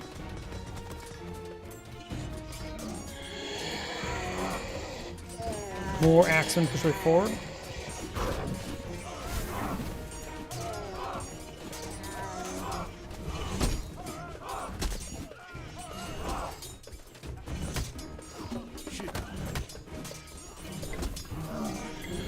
Guard tower being established now.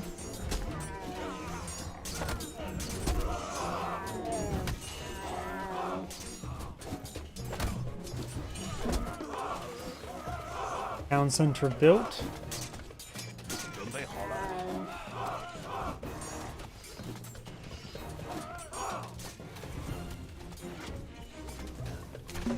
Hits the town center for a bit of damage. Axe carts, the most super designed siege in the game, hacking apart the mid-gold stronghold. Go along here, getting inspired by some priests. Up north, very small conflicts. Blue right now has an armor size 61 versus 140. Also has red has an armor value of 7,600, which doesn't seem correct to me. I wonder if that includes the Pixus.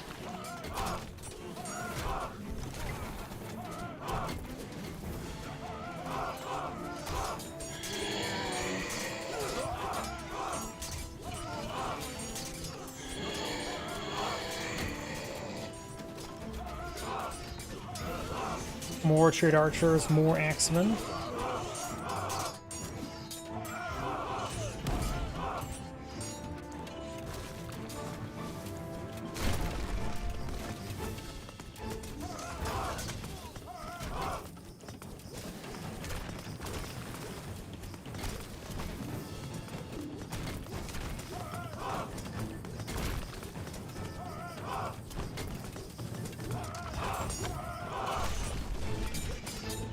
We do now have the Quinlong taking some damage there from the priests. Red's making some more advancements over here with an axe cart. We do have a mercenary spearman trying to stab it.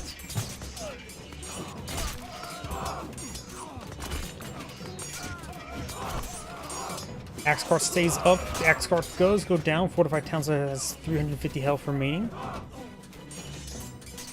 Villagers also being rallied to repair it. He just needs to tap it a little bit. Who's advancing down south? Township does go down. Villagers going to be sent to the slaughter. More stone walls being established here. Needs to get them built. To go for upgrade them as well. Another Hun didn't pull it in the field.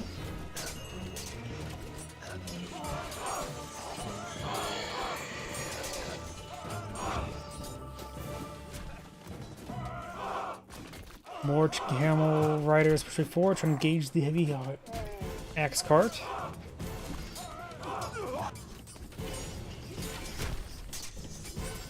More viziers here. Looks like that one got scared by the Hundin. He's running to his mommy, the mummy. He's running to his mummy. Another Miggle stronghold or ballet now pulling the field, going for the town center now. 210 versus 220 max population. Citadel providing some extra population space.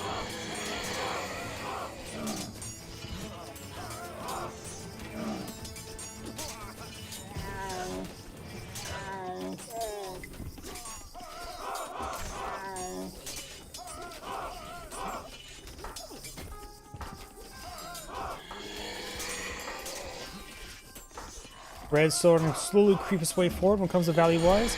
Raw has wood and gold, low on food. We got a Titan Gate somehow by Red.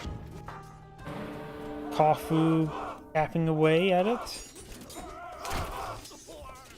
Siege Workshop here.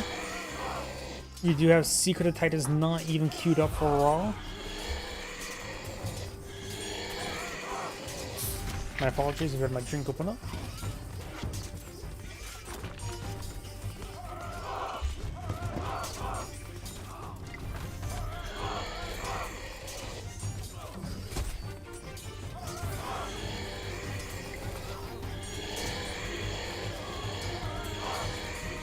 Lots of mummies, cursing a lot of opponents.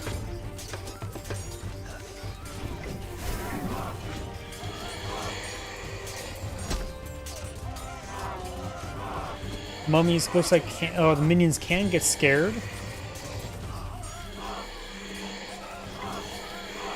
Villagers push forward, trying to build some more Miggold strongholds. Secret Titans does require a bit of favor. Maybe want to hold back on production. He heard it probably was going for his Titan.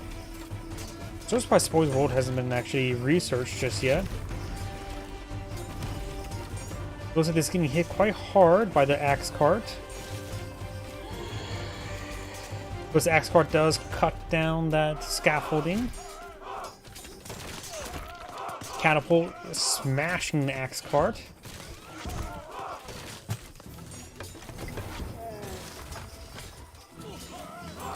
We're starting to stabilize this region. We've got more reinforcements being rallied forward. Shenlong has so much gold thanks to those Ixus. Very good usage of them.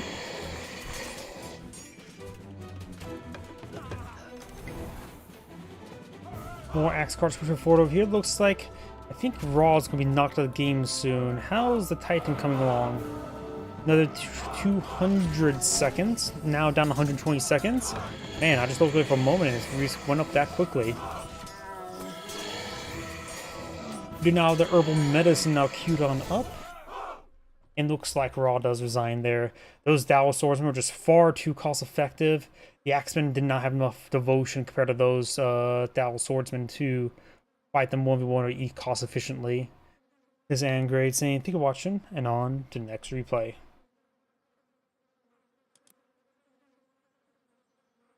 When I say devotion, I mean like number of mythological improvements to benefit them. Axemen had none.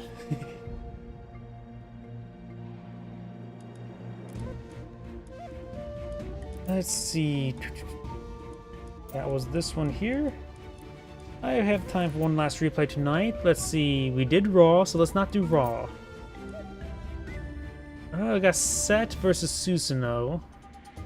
Man, just got a lot of differences today, didn't I?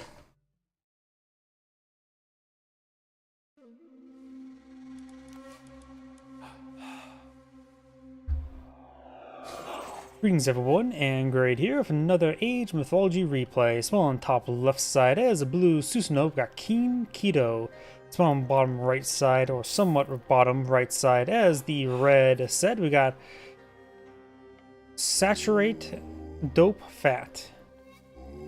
Dope Fat? Saturated Ope Fat? OP Fat?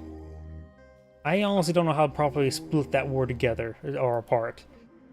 When it comes to major and minor gods, of course, Susanoo's focus on myth units and god powers. Tributes favor with each Bushido tier. Myth units generate Bushido experience. Invoke god powers make the other ones 20% cheaper to invoke. Units, all units, both myth units and human soldier special abilities generate recharge 33% faster. You got the Tsukanagi, which is basically a cheap god power to make the other ones cheaper. And Crushing Wave makes your myth units faster and give them a bit of divine damage. Very fun for the exotic doggos or the foxos. When it comes to major or the next H2 minor gods, we've got Inari Okami or Mina Katomi. I think Inari Katomi is generally the default option, but Mina Katomi is still a good option. Swampland's excellent god power, Jorogumo, is surprisingly useful because it combos very well with Ivory Netsukune, getting gold upon doing damage to myth units, and this is a gold-based myth unit. That does actually combo very well. With 9, better Kasune, increasing line of sight, hit points, and double the stack limit. And of course, more cavalry hit points and bonus damage versus cavalry, making it a bit more of a soft counter versus cavalry inherently. Mina Katomi does combo is quite nice. Shrine of the Hunt, which improves your shrine, will provide deer and exotic doggos, wolves to help for defense. Last time check, the Crushing Waves does also affect those wolves as well. That could have been removed at one point in time. The extra deer also improves your favor generation. Additionally, you got the weird fire wheel, decent siege unit. Saltwing Springs make you hunt faster, which is nice. Goes along with the Shrine to Hunt. Rain Swords improve your Rain Swords range, as well as increase their damage. Very nice. As well as make the Rain Soldiers and Siege weapons cheaper. So he's a very good option regardless. You want to go for cavalry or range, myth units or myth units. For Set, of course, Set is the focus on barracks, but it's really more not necessarily barracks, but pretty much all human soldiers. Heroes can summon Set, animals as Set, priests can convert animal sets. Your barracks units are slightly faster by 5%. Your production instructions are cheaper. And monuments reduce the cost of all barracks and mid-goal stronghold units by 10%. That's why I say it's more human soldier rather than barracks. Clairvoyance allows to scry your opponent and make it free and faster recharge. When it comes to the upgrades here, Fa, in my opinion, is clearly the better option.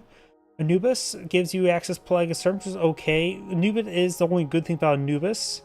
Nubites, good early age 2 myth unit. Extra favor generation is nice. Poison Spears is horrible. Doesn't really do much. Shifting Sands is an excellent god power. Watches is a horrible myth unit. I absolutely hate them. People like them. I hate them. Shut-ups makes your farm cheaper, easy to transition to, better axemen, better spearmen, and better slingers. Brief synopsis of all the gods. I like to cover them at the start of each replay cast, because for those who are watching this live, I do upload these to YouTube. And sometimes going over the major god effects at the start of the game does, if players start viewing the older replays, there's been constant changes to major gods, and going through each bonuses briefly, you can just show them briefly. At least allows the players to know, oh, this is what this god did this time. Gold Trickle, which is very nice to have. 1 extra villager worth of gold income for free forever. Plus 5% better hunts, which is nice, but does have diminishing returns. At least still provides favor. Divine damage on... okay, we've got incendiary weapons, which is another form of poison, which is still horrible. Somehow I think that might be... at least it's free. Increase hack armor of infantry, always nice to have. Raise crown. Town centers villagers cost less and generate a little bit of favor. Very, very nice to have. And it does say town centers does not It's, which should also affect the village centers there. It does say that. I don't even know how to begin how to pronounce that. All units move 2.5% faster, which is very nice to have, but I have no idea how to pronounce that. Miko does pick it up.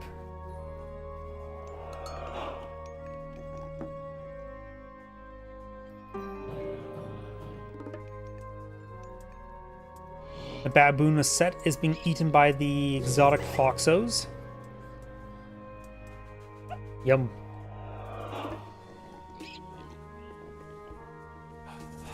Let's see, we got a hippopotamus set, which does have 6 damage and 100 health, so it's decent, but not great. Oh, we got the shifting sands right here. We got a priest and water drop with some exotic doggos.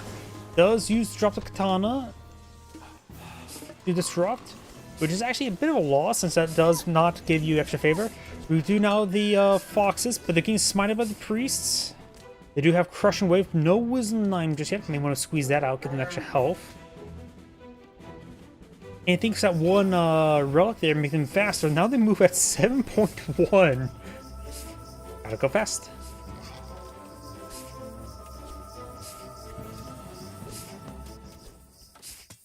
The kitsune are pretty cheap. Only costing 25 food for 1 population is the nice thing about them, and 8 favor.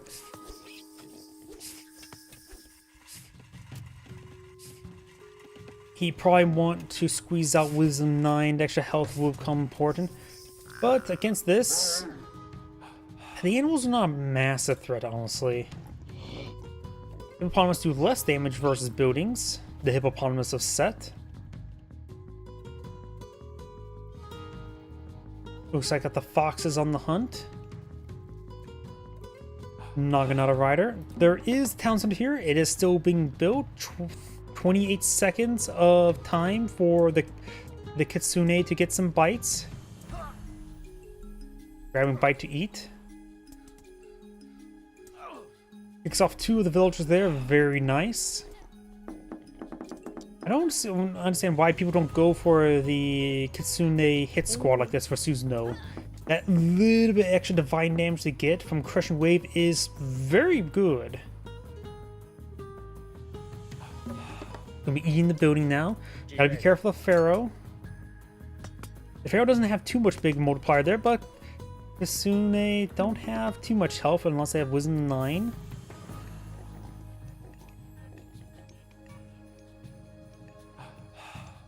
Of course, they move blistering fast. That villager can escape, does escape there.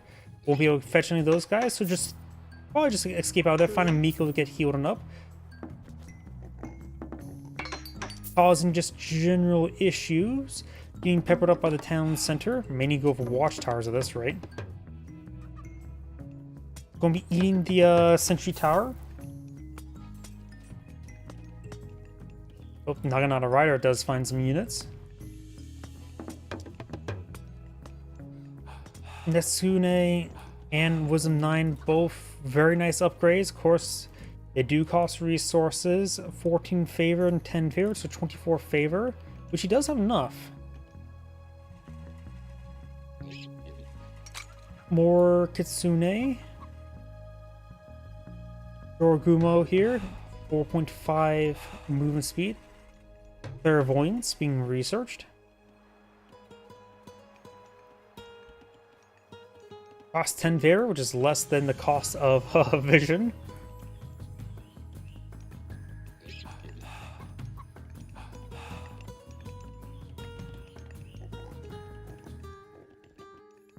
Naginata Riders. Nice thing about Susanoo as well, Kitsune do find the Bushido experience as well. Very nice to have, so he's just getting a nice little trickle while harassing for a very cheap unit.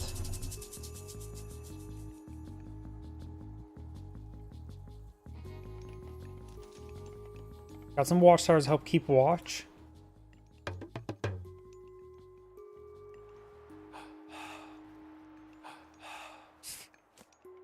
He could try eating the Wadjet.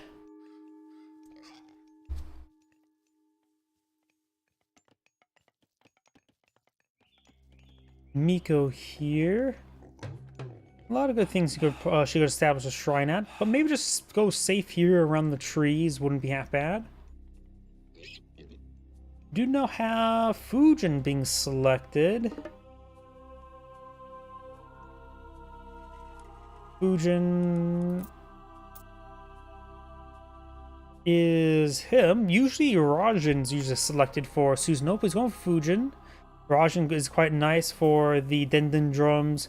Just improve your make your god power achieve to go along with Susanoo, but he's going for Fujin, which does give access to Smiting Gust, which is a very fun god power. Not super powerful, but very fun. Mythina's hit points and train time. And cavalry speed and attack speed. He might be going for more cavalry. Susanoo could also, for those who are also curious, can go for a straight up horse archer. We got Minakatomi for the upgrades here. Fujin for the attack speed, and of course the execution bows increase damage. You may not have the Tsukiyomi extra cavalry damage, but Susanoo can still get good Yumi horse archers if you wish to go for that path. You can see here with just crushing waves, these Kitsune are doing quite well. These foxes could get even faster with the Wisdom 9 for the double stack limit. Right now, I think it'd be a good idea for them to fall back to Miko to get healed on up. And get some offerings from the Miko. But these villagers working in magic, they're turning chicken into chicken. Do now have Nephitis queued on up. Nephitis does provide Ancestors, Scorpion Man, Funeral Rites, get a bit of gold refund. Better priests, more better priests and heroes. Against Susanoo, for all the myth units he's been fighting against, which are primarily just the Kitsune, not a bad idea. Miko heal up the Kitsune now. And healing up a villager.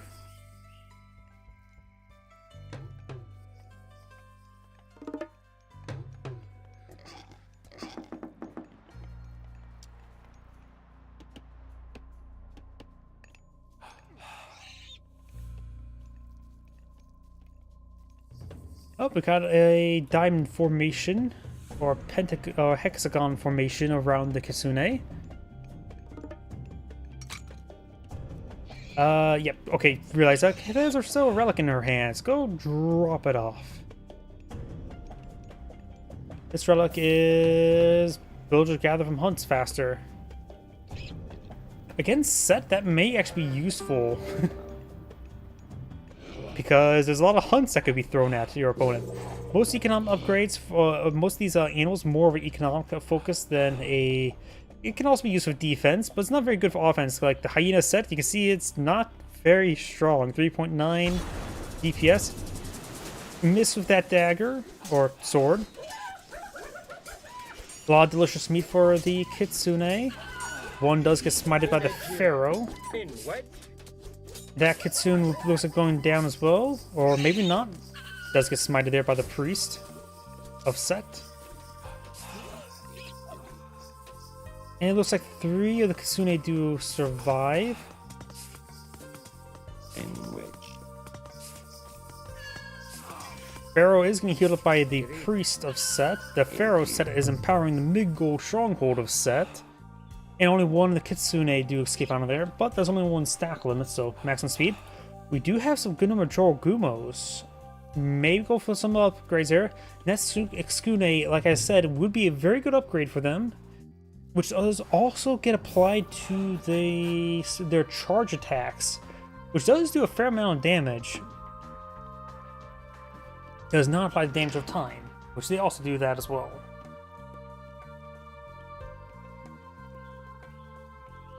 Susanoo has quite a bit of food stored up and needs a lot more gold. We're going to age on up. And we've got a faster mythic age for Set going for Thove. While Susanoo hasn't even researched or started research Fujin.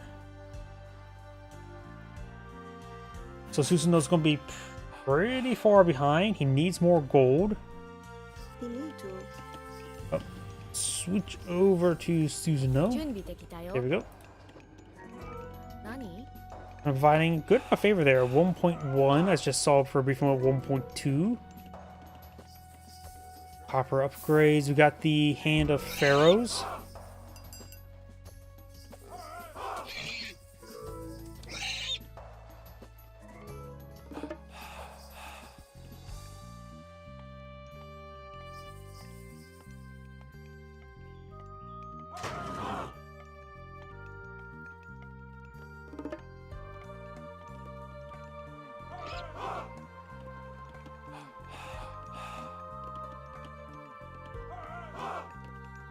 Looks like the hyenas set up being butchered up. There's a lot of food there. It's spoiling pretty quickly. Naginata riders and the kitsune, or kitsune, singular, straightforward. Looks like we're going to be engaging the monument to the villagers.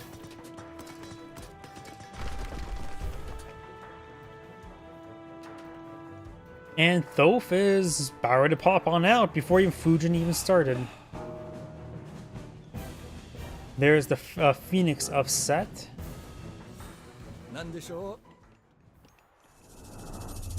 Vision God Power of Set casted.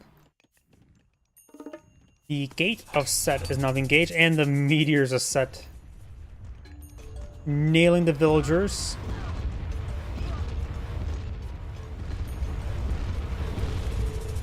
And now Ancestors somewhere. Ancestors being summoned there. We got some Bushis here to help out with that.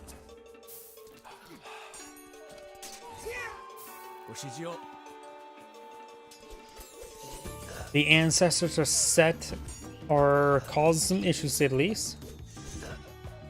Fujin's now being researched. I wonder. Jorogumo has not been researched. Only has crushing waves being applied to it. When it comes to the mythological upgrades, of course, there's always the Nasukune, but also the Deadly Snare. Increasing divine damage, increasing poison damage is not super important there. The Miko is being engaged by the Ancestors of Set.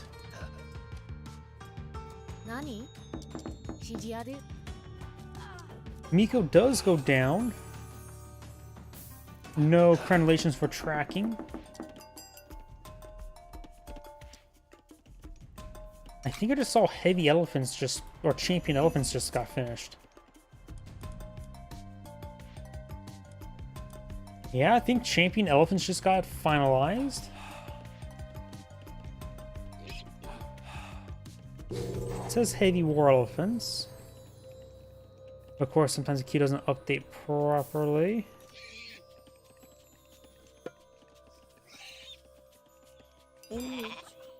Enito. And which? Trade archers there. Greek. I'm not sure what another mid-goal stronghold is, so I'm not sure. Could have sworn. Oh wait, they're being rallied inside. They are champions. That's why I was like, I was trying to find them. Like, where was all those military units? They're being rallied inside.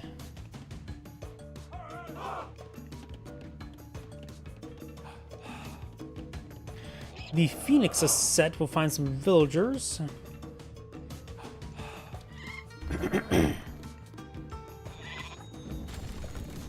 Destroys that scaffolding, whatever it was.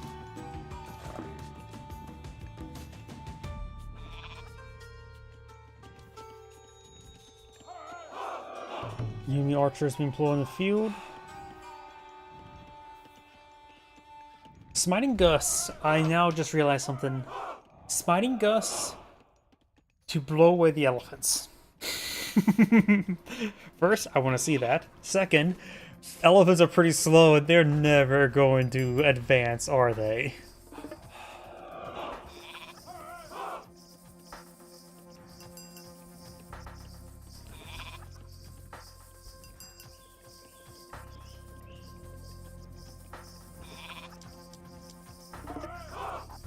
Into you. Vision God Power, is he going for Shifting Sands?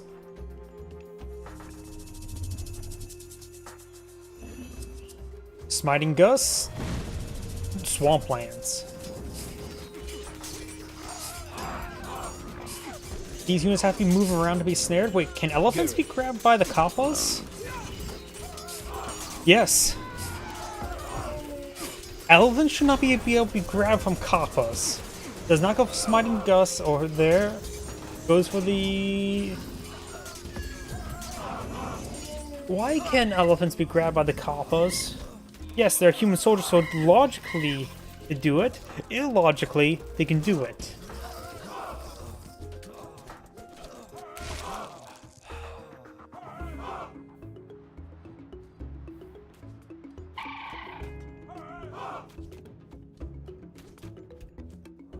I don't think kappa should be able to grab elephants. They can't even grab onto its toe.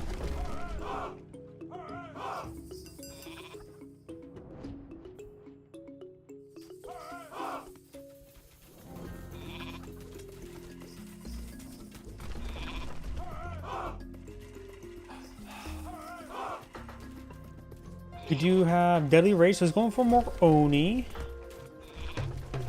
As well as a good number of Shinobi.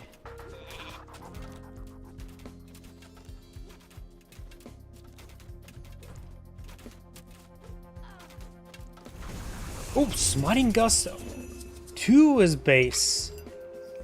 That's dangerous. Elephants can now bash their head against the fortified towns. I was not expecting Smiting Gust this way.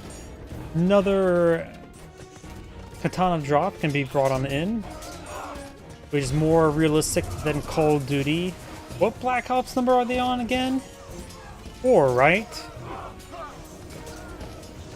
I think they're on 4. All I know that they have a Katana drop in the campaign that you cannot pause. So much that is wrong. Shinobi now being employed in the field.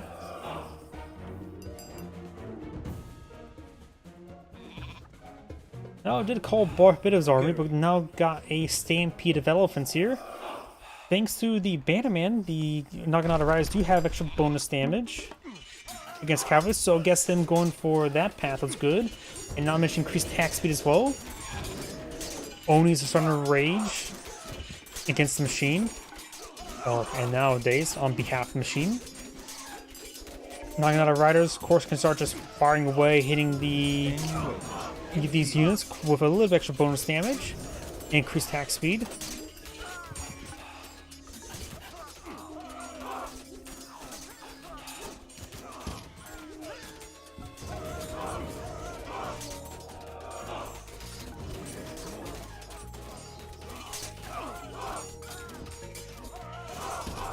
Do now the Kappas being summoned.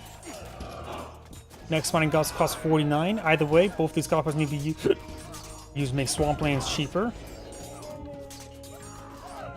He may want to really either get the age up, but he needs food. He has plenty of gold. Okay, some upgrade just butchered that. What upgrade that was, I was not sure. I think it was the elephant upgrade. So I'm checking my live stream.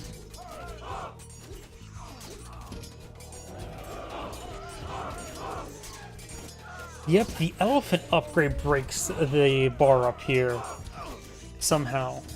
Reduces the cost of population value of elephants by 1, but breaks the replay where it does. Now it says he's army size of 3,400 military units. Not value, number of population of units.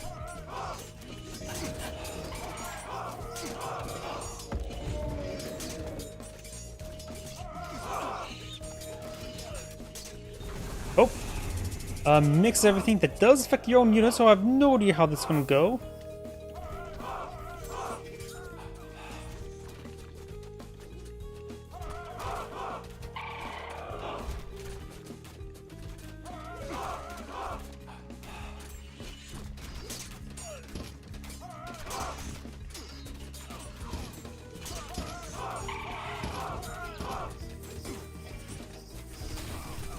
Does destroy the town center there.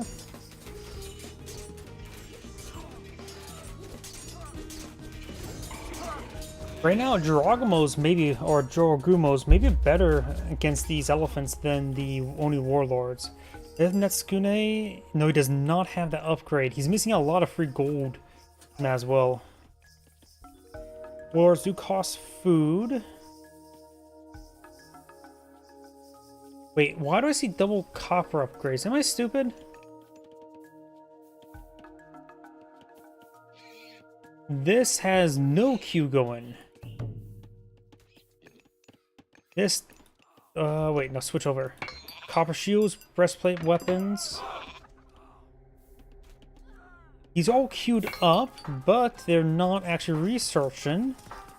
So, some sort of bug is there, but it looks like it's not double applying.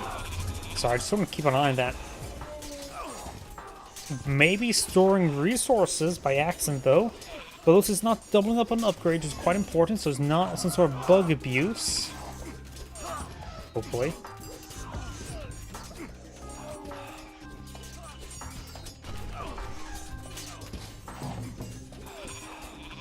Has the upgrades there. Could be just a bug in the replay as well. Another swamp land's being casted. You can see that elephant gets grabbed.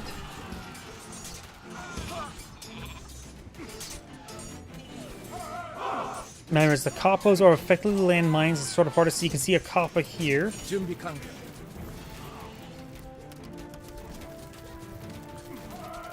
Grabs a couple chariot archers there.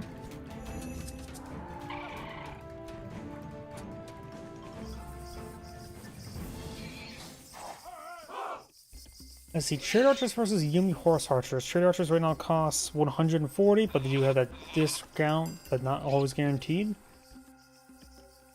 16 damage, has bronze, but no iron. 61.5, which is 10.6 versus Yumi horse archers, which is 14 with 16.4. And bit of bonus damage there. Cheaper as well. So looks like Yumi horse archers are clearly superior than these archers in 1v1 with a bit of extra attack speed and bonus damage and all that sort. Archers trying to hit some of these villagers.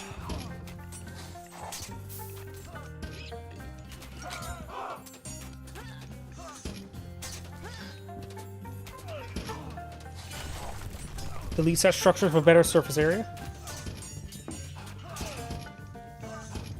Those Naginata riders getting double up on the bonus damage, one versus range, one versus cavalry. Right now, I think the Japanese player needs to get out some more Yari Spearmen. Still no Netsukune. Not sure why he's not going for that. It'd be very useful to get extra gold refund. He has plenty of gold at the moment as well.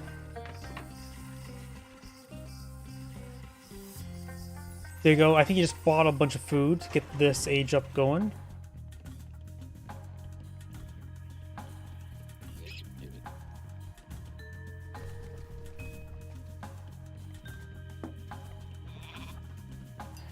Big round Yari Spearman queued on up.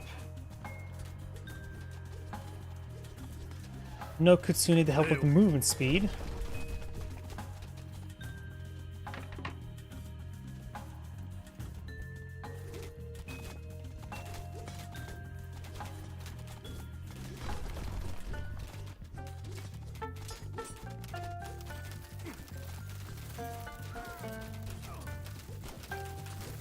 Starting to throw around some of these elephants. Gumo's right now at 630 health versus the Oni Warlord, which do have 1300. There's the Asura now pulling the field. There is the katana.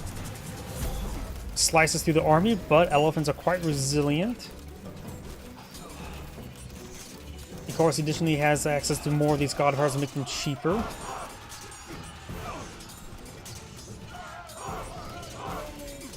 Doesn't really matter what the Yumi horse archers hit, they're going to get a little bit of bonus damage going. Another Sura now pulling the field.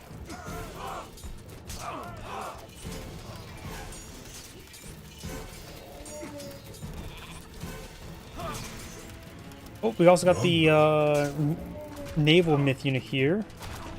Probably put out Doc, just get that for free. Another katana. does get dodged. You can use Smiting Gust to bring this armor towards him. When I say towards him, I mean really towards him.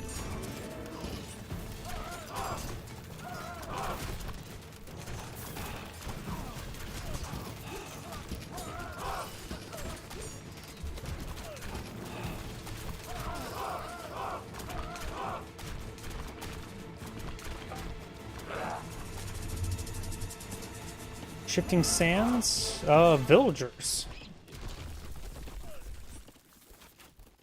Not sure what exactly for. Okay.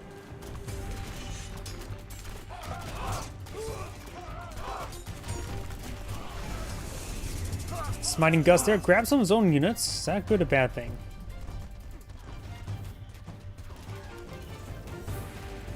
Oh, Red's force is surrounded.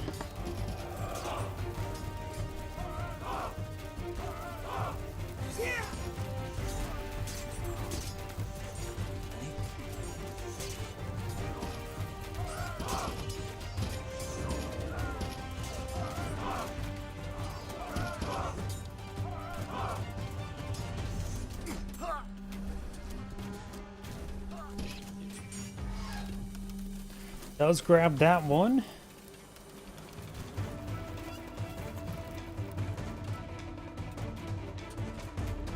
Army value wise, blue has the advantage, going for a big pile of upgrades. Going for the sumo training, increasing infantry points by 20%. Adds a bit of bonus damage to buildings.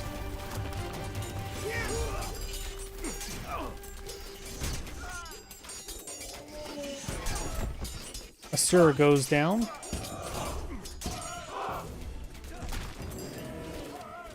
Looks like Susanoo needs to start saving up his favor.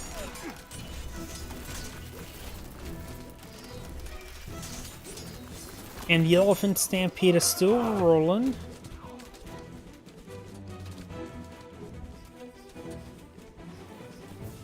I think Susanoo needs to get more Mikos, start getting more favor generation.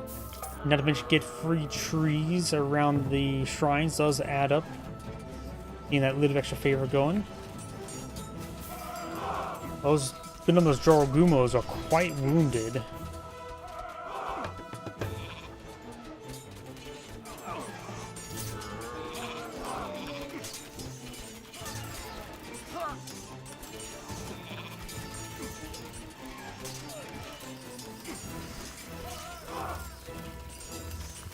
Grabbing more of this elephants.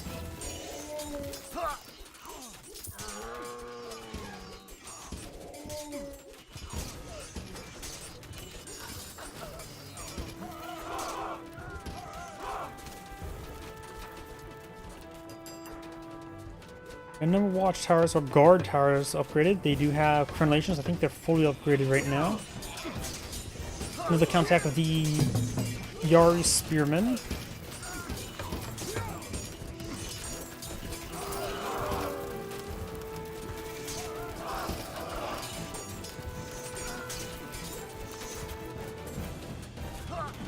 Looks like the priest also throwing out flaming rocks, it seemed like. Probably from one of the upgrades they have from Nephitis.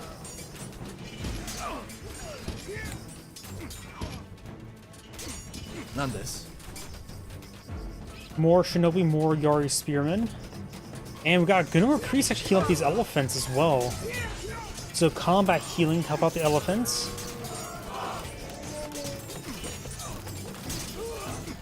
Smiting down the Jorogumos. More elephants stampeding the way forward. Well, the best I've ever seen the elephants this game in Age of Mythology. But Nagana Rise and Yari Spear and starting to make their push. Some Shinobi are advancing. He's actually pretty close to champion or elite Shinobi. OU moving on field. Something exploded over here. A single siege tower on the flank. We also got a lighthouse here to help keep watch. And looks like these mercenary cavalry being eaten by the sea monster.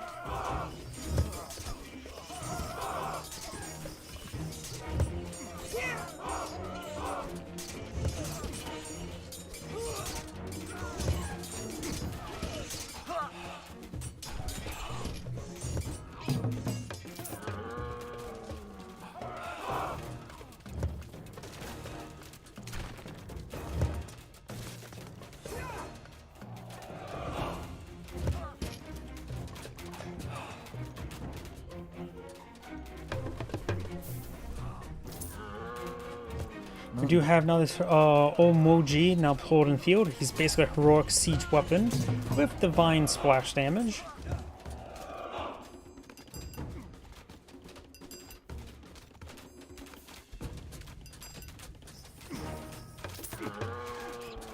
Champion horse archers cause some issues. Yumi horse archers still good to counter them.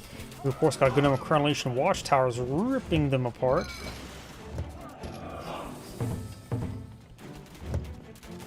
Shinobi push way forward. If Shinobi can just focus down the horse archers, that'll be fine. Yep, they're going straight there. They do move very fast with their sprint activated.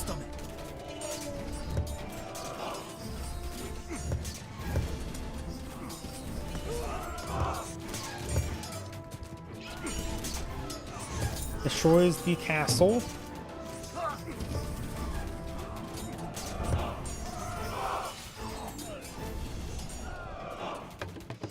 Guard towers now being established. Yumi's fine with. They are heavy Yumis. Getting some cleave damage.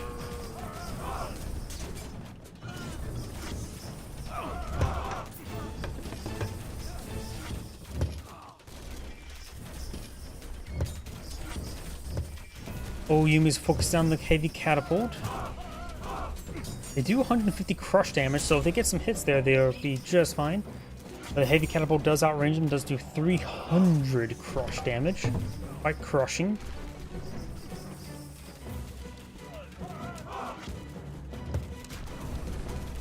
Elephants, as are human soldiers, they do take no crush damage, unlike myth units. Going for the town center, which the units will cleave through some units in front of it.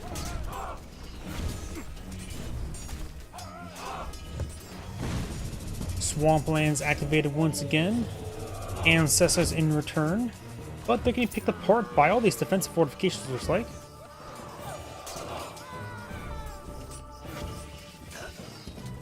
Yes, Retold. Retold's been about out a year by now. More of the elephants push forward. Big thing about the Retold version, reusable god powers. That number there is favor. How much it costs for recast for favor. Among other things. A lighthouse is starting to go on down. More war elephants push forward. Got the champion chariot archers engaging. Yumi's cleaving through the war elephants. And we've got the settlement trying to be rebuilt. More shinobi being pulled in field. They are Grandmaster. He does have the maxed out tier. It'll take forever to get additional favor pile, but it will be useful. Shinobi push away forward, trying to deal with the chariot archers. Oni warlords advancing. More elephants.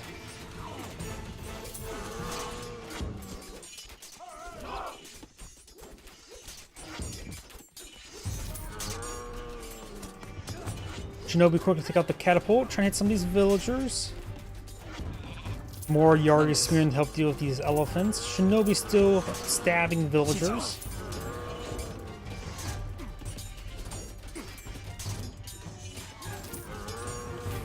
Yari smearing being pulled in the field. When it comes to income, Set does have 3,000 food in reserve, but he's getting low on gold. He does have camel caravans, but looks like only a single queue. His opponent, that's where he spent his favor on. Goes for some amphibious naval units, the Umbozu. Smash down the market there. Guess he really hates market economy. More champion war elephants being deployed.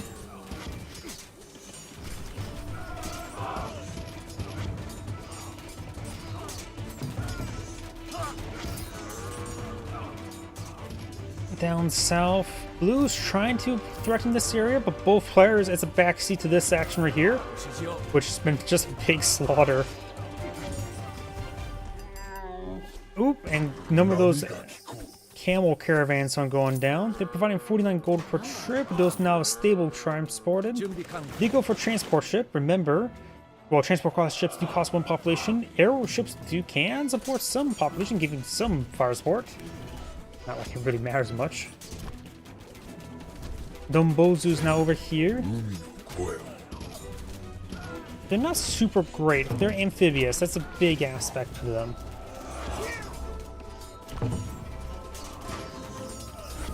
Little Moji is trying to fire away. More elephant and chariot archers still firing away. Naginata riders getting picked off slowly. More Oni warlords.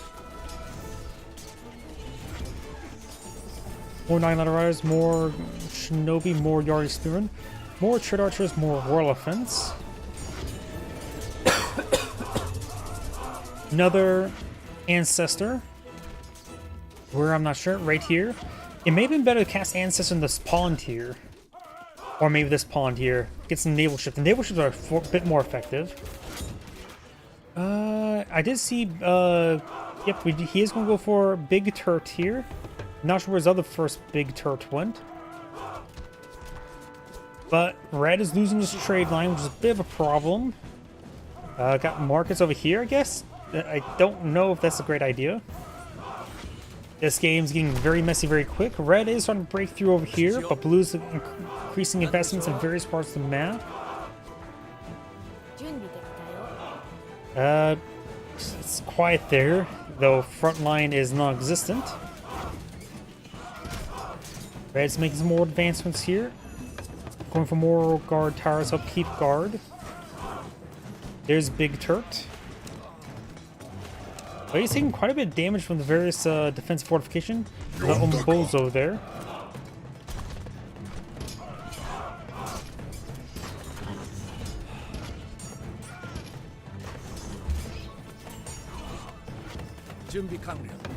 More guard towers here. More guard towers is being established.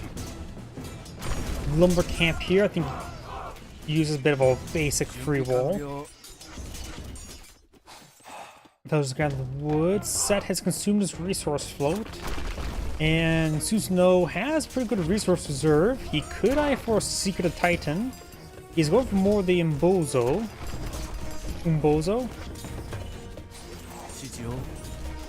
Red's making another pretty big advancement, this time with catapults. It's like the priest getting distracted on some of these stone walls. Or at least they identify as stone.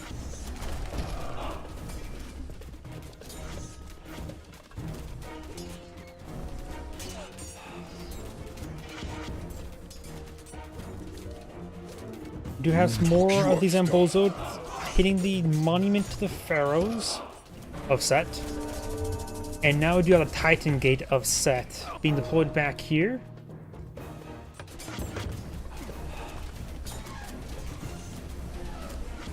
These Omoji, they are classified as... Or just classified as hero. I do not see anything where it says this is range or infantry.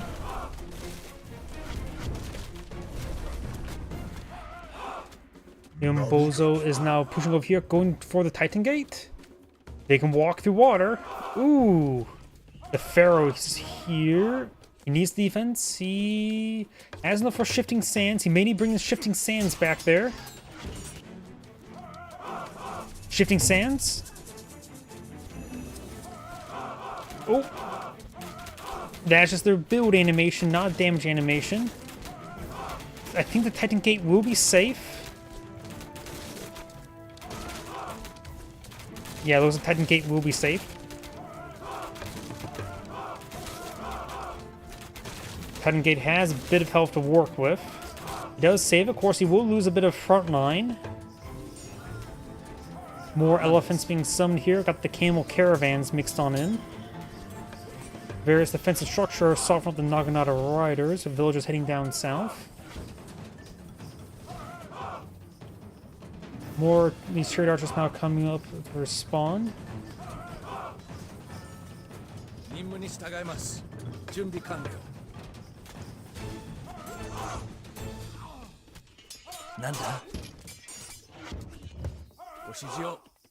Naginata riders going for this Titan Gate.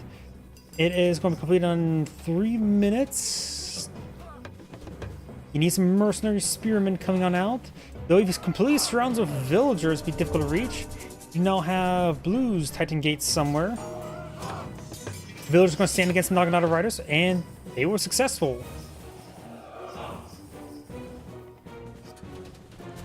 Old Yumi's hitting the town center now. See, Blue's Titan Gate is down south. Which brings in, what was that, Onomorochi, how to pronounce it? While the Egyptian Titan Gate does bring in Raw, I believe. Unless it's something that's like Raw, but I'm pretty sure it looks pretty much like Raw.